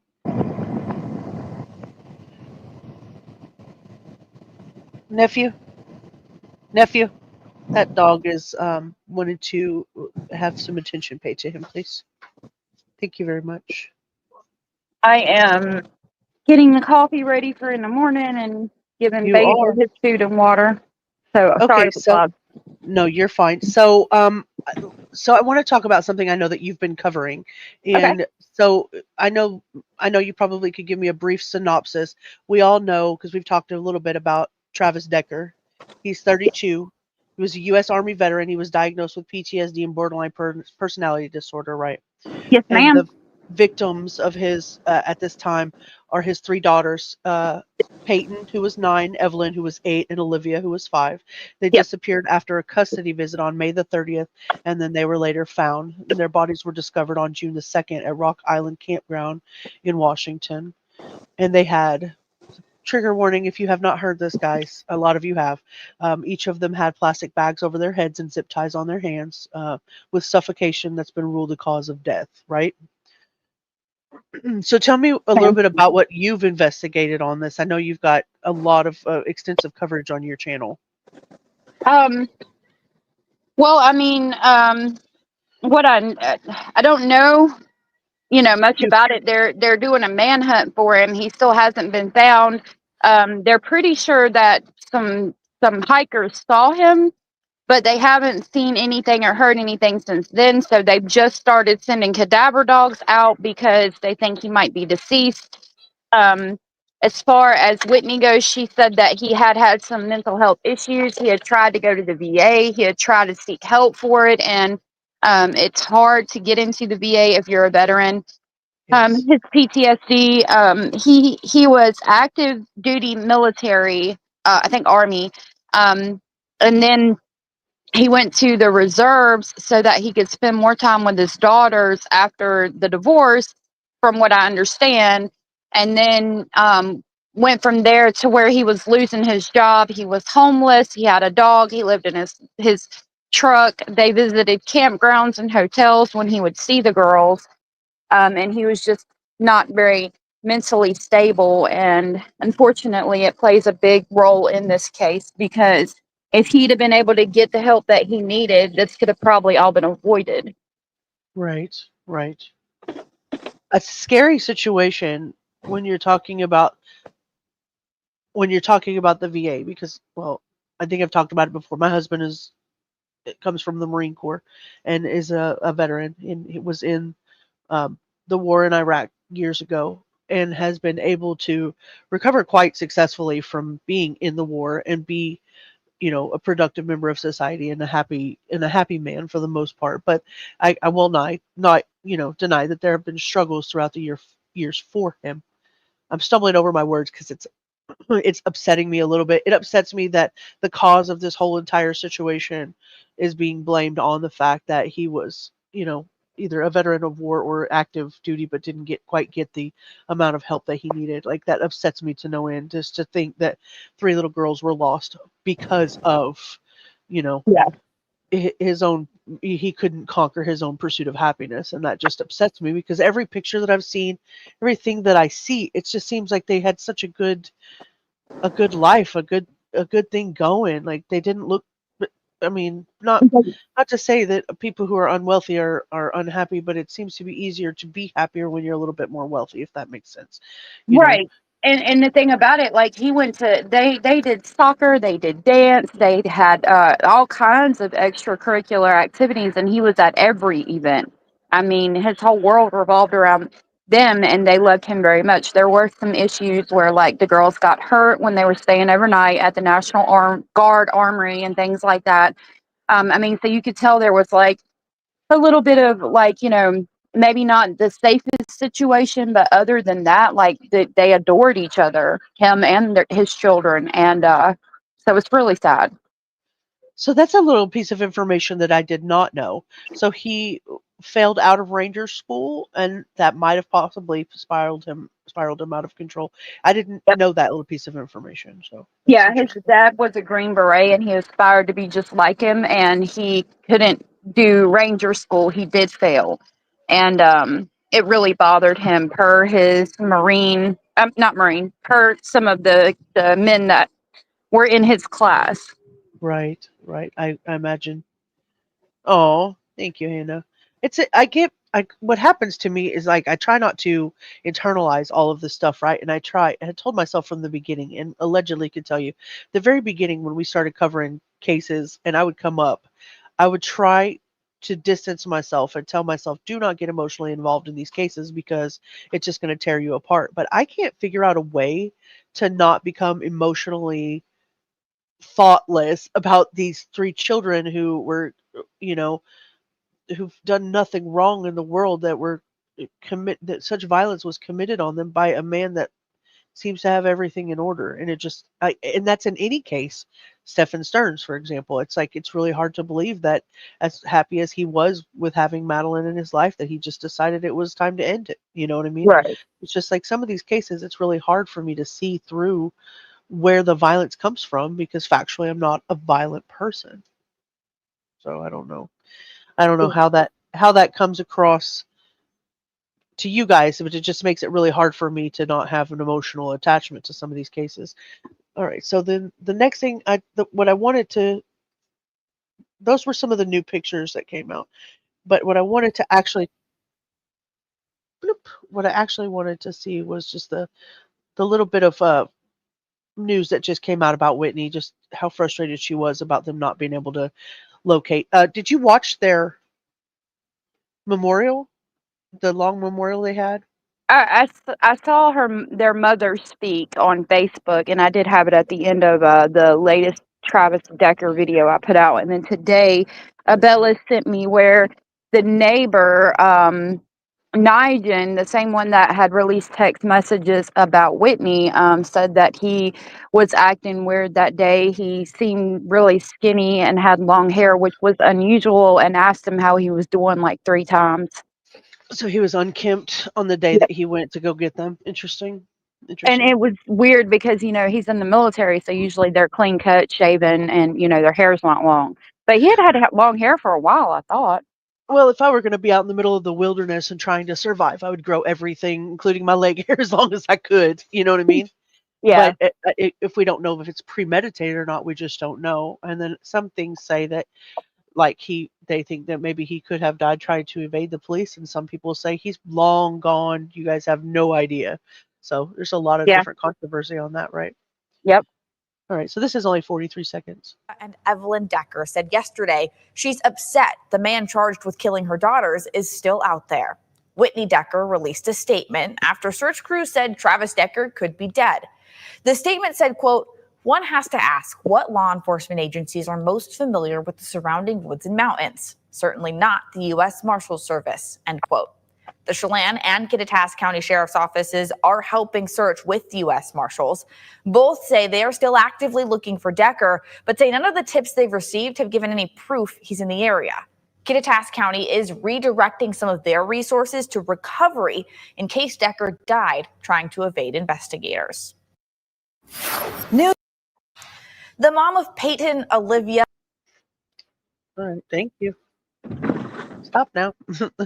So yeah, I know that she's frustrated probably about, the things that are going on, and they release new pictures, so they're trying to find them, but that wilderness is extensive.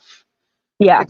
It's extensive. So I mean, in reality, even though they're facing scrutiny for not being able to find him during this time period, it's like, realistically, if it were me or you or anybody like going out there trying to find this, like what would be the realistic assumption there? Right. Not that I'm And making excuses. I'm hoping that they find him. I honestly hope that they find him alive and that he can give us some sort of insight to why he might have possibly did what he did. yeah, and I mean, it's the same thing with Jack and Lily Sullivan, like we were talking about the other day with that. It's just the woods are so extensive, and yeah, where do you begin? Like and what's different about Travis Decker is he's actually somewhat trained in how to evade people, and he's attempting to evade. So what do you even do? Like, how do you even start? Right. How do you get in front of that at Yeah. all? Okay, so the next thing I want to talk about, I don't know, but it's been a few months back, and I don't want to get dinged, so I'm not going to play all of their information, but I want to bring up the teacher that was impregnated by her student. They just indicted her, and the grand jury just Wow. indicted her. So yeah, so I'll go over that. I'm going to play this little bit right here. I'll keep it on mute here and put up the closed captions, and I'll put it out here. Law and crime is kind of iffy sometimes. Hi, Denise. I usually don't get in trouble for their stuff, but sometimes they'll take some of the ad revenue. But that's always interested me from the time that big case hit, where there was a woman who, it was like one of the first cases that she got pregnant by her student. I've never understood the student teacher relationship, especially women falling for their male classmates. It seemed not necessarily more acceptable, but like it seems to happen more with male teachers and female students, I suppose. That's always weird to me. And then I saw a Lifetime movie where they portrayed that woman in particular as being like abused by her husband and things like that. And yes, she made a bad decision, but there was a reason for it. I don't know. It kind of made me feel sorry for her, but at the end of the day, these are still students, and like, I don't know. Yeah. It's a whole weird. I've never understood it. It's weird. I do remember the case that you're talking about. I think he was like either Filipino and she was his teacher. And then they ended up having a whole family. Like as soon as he was able to, they got married and had a whole family together. I know who you're talking about now. Yep. Oh, so that was her. That was her picture right there. Her name is Laura, and she's 34. She's a former 5th grade teacher at Middle Township Elementary School. Oh my God. In Elementary New Jersey. school. Elementary school. The male student was 11 years old. Jesus. When the abuse started. This was apparently in 2016, and that continued until he was 15 in 2020. My Karen, God. I don't know how you say her last name, but Laura gave birth in 2019 to the student's child when he was 13 and she was 27. So the situation only came to light after the kid's father noticed a resemblance to his own son and posted about it. Mm. Right? That's like Oh my God. that's where social media does come in handy, right? Those are the places that social media comes in handy. So Yeah. the charges that she got was first degree aggravated sexual assault, second degree aggravated, or excuse me, first degree aggravated SA, second degree SA, and then second degree endangering the welfare of a child. Her sentence could be up to 40 years if she gets convicted on all those accounts. Right now, she's in Cape May County Correctional Facility. So the siblings and the father occasionally stayed at this teacher's home at one point, and at one point, the student actually lived there permanently with her. Oh my God. So the victim's sister and brother reported seeing signs of the essay. One Yeah. brother saw an incident while the student was asleep. The sister apparently was testifying, and the student admitted to being the father of the child that was Laura's. The victim, who's now 19 or 20, has defended her, stating that the relationship was consensual and that they wished to remain a family. At this point, it's still at this point. I was just like, oh, this is a scary one for me. But Yeah. he's now an adult and he's defending her. He's saying it was consensual. It wasn't consensual at that time, but it's consensual now. He's already an adult. It raises concerns about boundaries, obviously, and about mandatory reporting and education to me. Right. So what does that look like? Like let's say that they stay together like forever. They get married and they stay together and they're happily ever after and have a family, a beautiful family. Like what like how do we deal with that? Because at the end of the day, it's still rape. She still raped him. Yeah, Sorry, I I didn't mean agree. to say that trigger word. She So assaulted him, definitely. Absolutely yeah. no question about that. Hi, Ronnie. Nice to see you. Hi, Ronnie. Yeah, Um, absolutely no doubt in my mind that she assaulted him because there's no way. Look, they have pictures and like there's no way that a child of that age can be consenting in any no. way whatsoever. Like none. So what does it look like if they do stay together forever? Like what does that mean for I mean, society?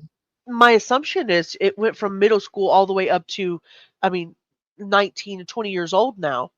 Yeah. She might be convicted on what she did, but if they choose to be together for the rest of their lives, I mean, that's, at this point, they're both consenting adults with a child that they're raising.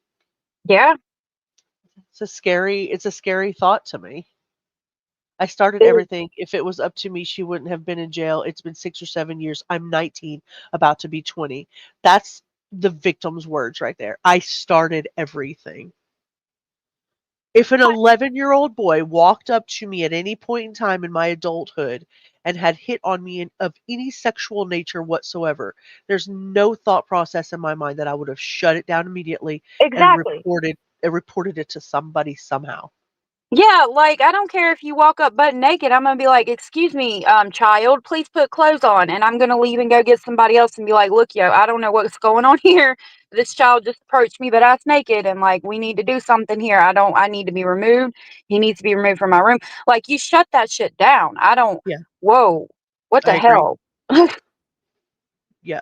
That's the name. That's the name we were looking for. Vili, Ely, oh, Alu. All right.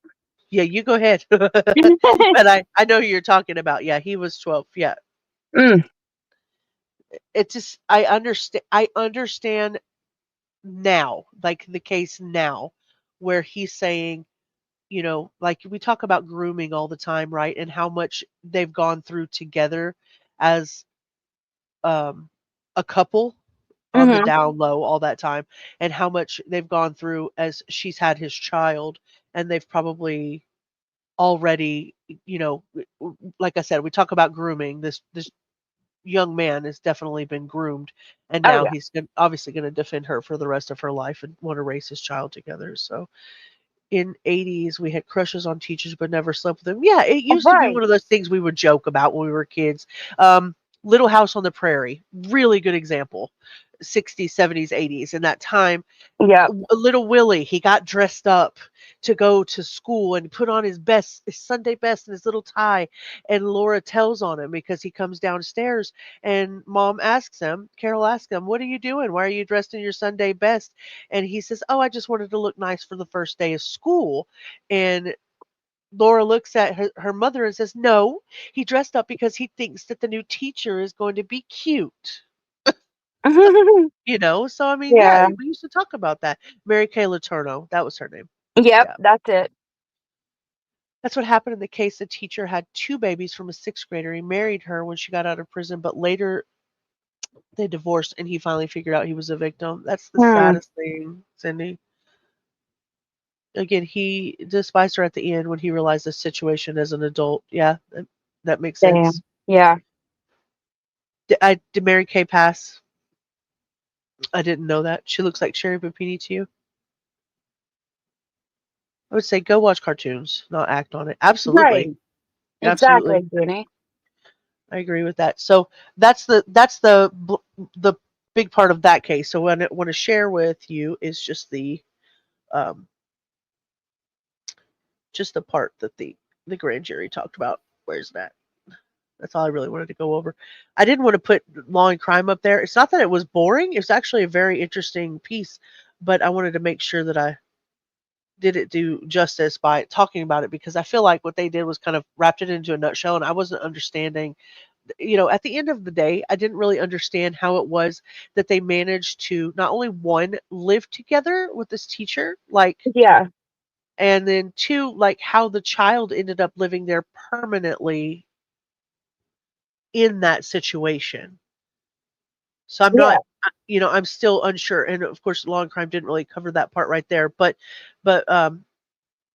we've talked about the legal status and how long it happened. So the grand jury in New Jersey indicted her on the SA charges, and then so basically, where's that at? Where's it at? Sorry, No, searching you're here. She had prior to her arrest was a 5th grade teacher. Still, and the still a statement teacher? that's what it says here. Now Oh my God. I can't confirm that, but it says still a teacher. She'd been booked into Cape May County Correctional Facility. Her initial arrest was back in January. She was able to post bail a few days later. Did she have a no contact order? Like, this is some of the things I'm going to have to look up. The court records show that Karen is due back in court on July 16th. She hasn't entered a plea, and her attorney didn't respond to any questions or comments. But basically, they indicted her on June. Let's see, what day did they indict her? They indicted her on June the 25th. That was yesterday. So yeah, that's what I was waiting on. It was like the July 16th appearance. We'll hear whether she's actually going to put in a plea deal or if she's actually going to get, have to end up going through trial or what she's going to do. So, like I said, it raises just a big question for boundaries on my side.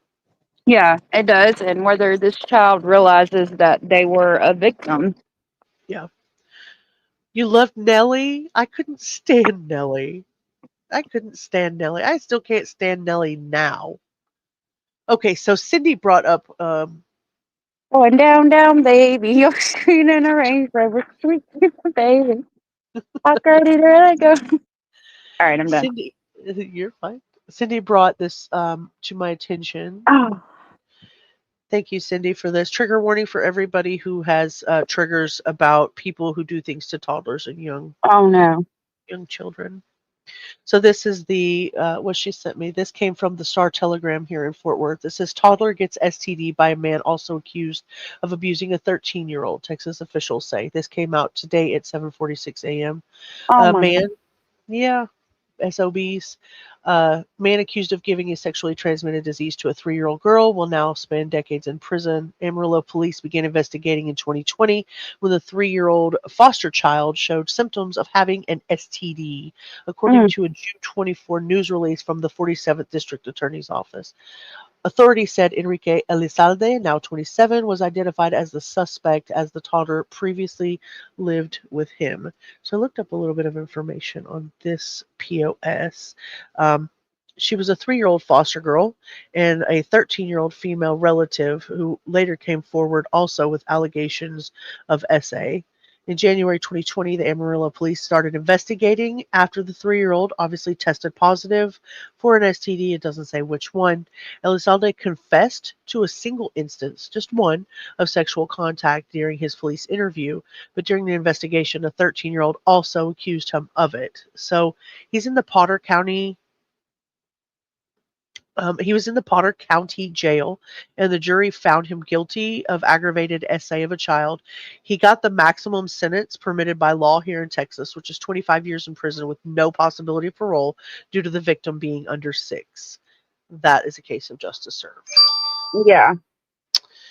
260 miles west of Oklahoma City. It's not that, well, Amarillo is quite a bit away from us, but verdicts like this are a reminder of how seriously our community takes the obligation to protect our youngest and most vulnerable children. District Attorney Jason Herring said in a statement, "Our office is proud to have prosecuted this case and grateful for the jury's verdict." Amen to that. Hey, Stephanie. Good to see you. Yeah, thanks for hanging with me. Hi, Stephanie. Yeah. You did not bring AI to the live, Stephanie. Did not bring AI to the live. So, Cindy, thank you so much for bringing that case to me. I was really happy to hear that that actually turned out to be a positive into a tragic situation. A child with an STD, like, sit and think about this for a second. How? I How? mean, A 3-year-old. I don't even know how.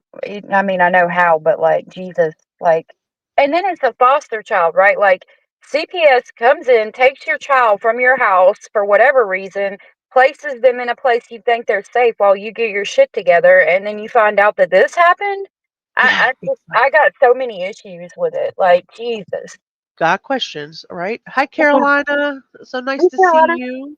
And William, good to see you. Carolina and William. Carolina. And Lois, good to see you. Okay, so the next thing I want to talk about. See, I had a whole bunch of stuff. I just wanted to talk to you guys about every little thing because I haven't been around. So we talked about Phoebe Bishop in the last live that I had, and she's a 17-year-old girl. She's originally from New South Wales, and she moved to, now don't wreck me on these names because I'm not sure, Gin, Queensland, which is in Australia, obviously. She disappeared on May the 15th. She was en route to Bundaberg Airport, and I think she was expected to fly to Western Australia, but she never boarded it. The CCTV confirmed that she never even made it to the terminal.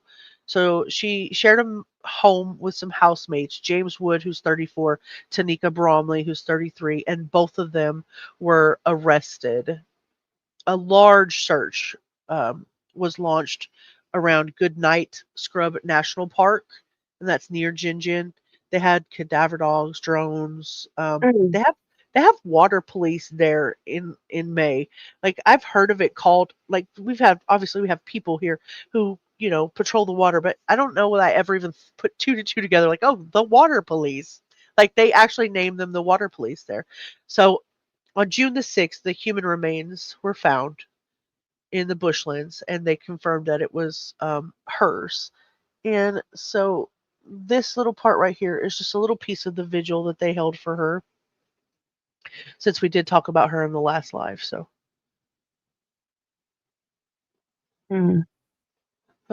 forgot to mention Jose Morales denying is soon July the 8th. Jose Morales, denying? I know. Yeah, I don't know. Sentencing. Okay. Yeah. Okay. I'll have to write that down so that we can watch it. Yeah. I love her voice, so I wanted to put this in here with you guys. Hundreds of Gin locals have gathered to remember Queensland teenager Phoebe Bishop at a candlelit vigil. Let's go live to Georgie Chumley in Brisbane. Georgie, this was a heartbreaking farewell. Good morning, Eddie. That's right. It was an incredibly moving ceremony with hundreds of mourners coming together wearing bright colours and butterflies to honour Pheobe Bishop, a 17-year-old who lost her life far too soon. We know that her former housemates, James Wood and Tanika Bromley, have been charged with her murder and her remains have been found. Now, her mum, remarkably, Kylie Johnson, Phoebe's mum, was able to stand up and speak in front of hundreds of mourners about... Look at her sad mama. Yeah. You know, this little girl is younger than most of our oldest children. Yeah. And which puts her at our age or less. Yeah. And I put myself in that position where if I had to, and look at her siblings standing there, if I had to bury one of my children, but at this age, him being 24 and all, I don't know what I would do with myself. I don't know what I do with my hands. I don't, much less get up and speak where I know that people would see that internationally. It's devastating. Yeah. So the Sad. funeral was held on June the 30th, and it was a private cremation that they did for her, and then they did the vigil here. And they also did a GoFundMe in her honor, and they've raised quite a bit of money in order to be able to put her to rest. If anybody's interested in that GoFundMe, message me privately, and I'll make sure that I get that for you. Yeah, no need for that. No need for that type of pain. her little girl, who she said was fiercely loyal and always stood up for what's right. Take a listen. She had a gypsy soul and a warrior spirit. She made no apologies for her wild heart. Mama looks so That's young. the Phoebe we remember. She's like, I'm 44. She looks like my age. You know what I Yeah. mean? Like, oh, there's like all her siblings there. Just, dude. That's the Phoebe we honor. And that's the Phoebe that we take every day and everywhere with us. Oh. Now, a second candlelight vigil will be held in Bundaberg tonight for people who couldn't make it to the Gin Gin candlelight vigil last night. We also know that there will be a Phoebe Bishop convoy of honour leaving on Sunday morning outside the Gin Gin Hotel with four-wheel drives. People encouraged to bring those and drive through the town to remember Phoebe because she loved four-wheel driving and camping. A GoFundMe page has also been set up and donations will go towards community services like the SES who have helped find Phoebe's body, as well as Y School, where her family said she went and she thrived. Thank you, Georgie. Terrible.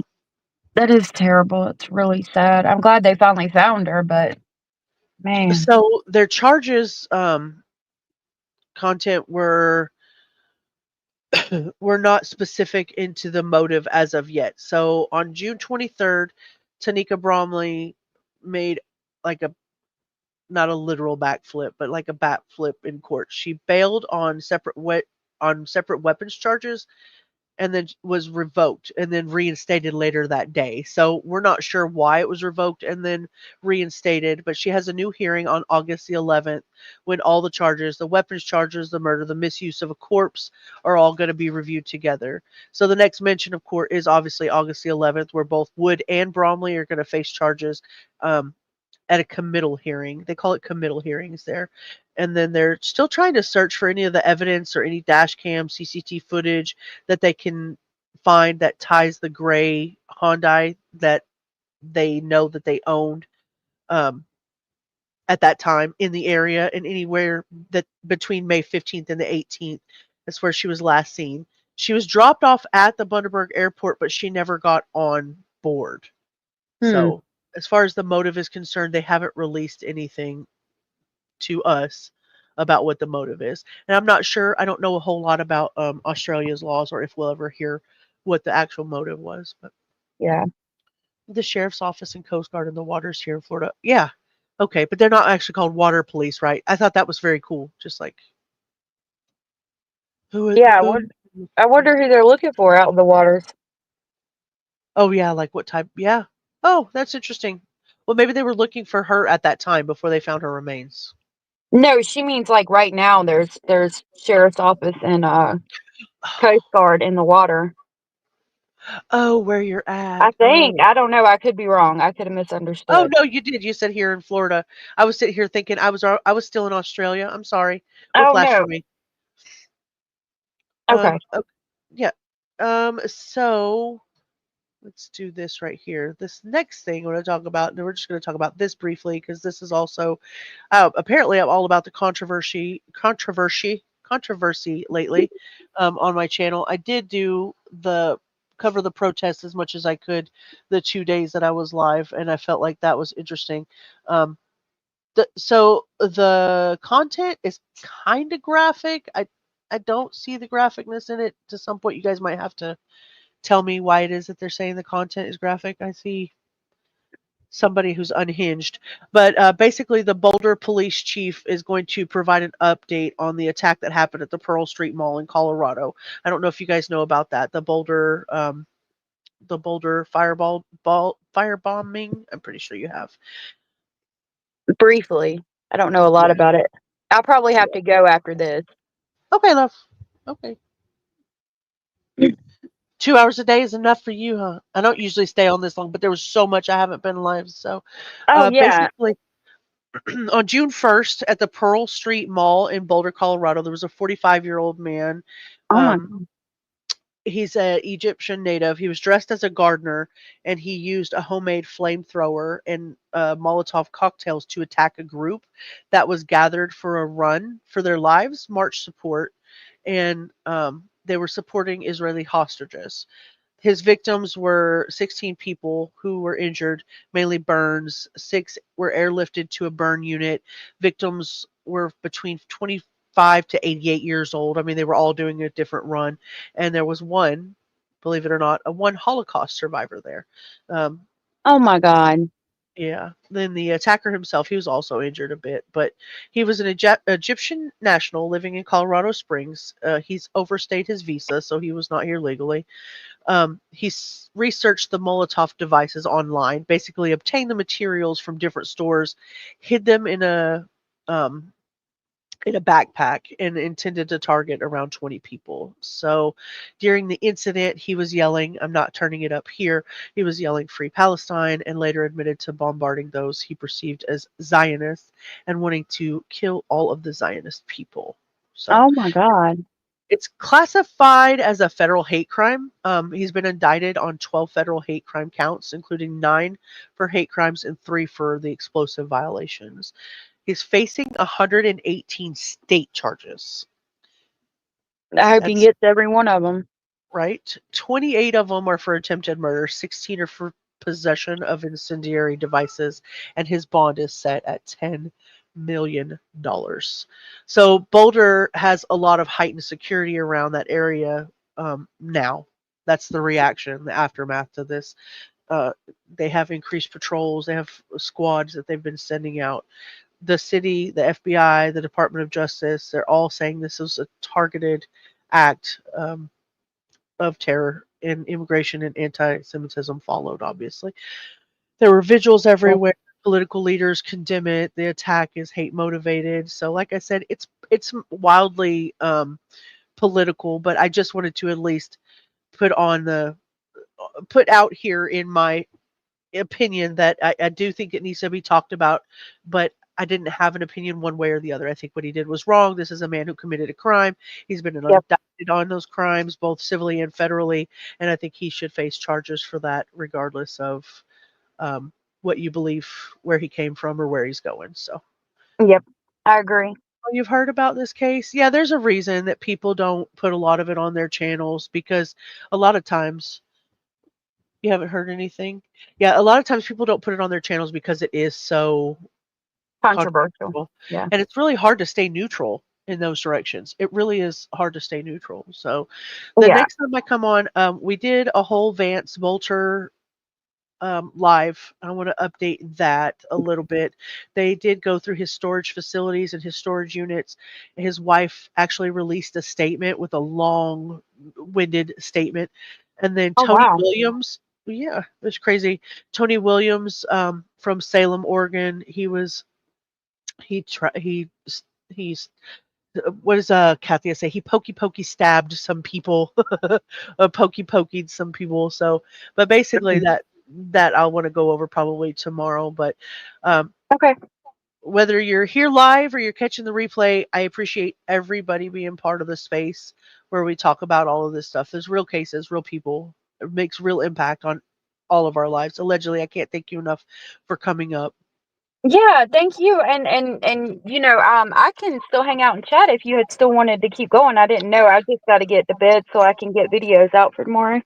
So I'm going to wrap it up for tonight because I just Okay. wanted to reflect on the gravity of the stories that we've already covered. I don't want to overwhelm everybody, but it's like a heartbreaking loss of 3 kids, Travis Decker's case. Yeah. Devastating attack in Boulder. 16 people were injured during what should have been a peaceful march. Sherri Papini, like, shelter stabbing. There's just so much going on in the world that if we talk about it and overwhelm each other too much, then we won't want to come back and talk about it again. They're just headlines. They're human people, families, shattered communities that are sad, people, trying to make sense of everything. Yeah. So Very good. collectively, let's breathe. I want to thank each and every one of you who joined me. Yeah, Staying thank up, you. showing up, staying engaged. I'm well on the road to 1K. I'm so excited about that. So if you popped in just to catch an update or stayed for the whole thing, your presence matters to me, and I really appreciate it. So Aw. if you find any value in tonight's stream, consider sharing it, maybe leaving a like or a comment. Join us next time. Until then, thank you for hanging with Hey Yo. Yeah, You guys are thank you. amazing. Thanks, guys. Have a good night. Bye.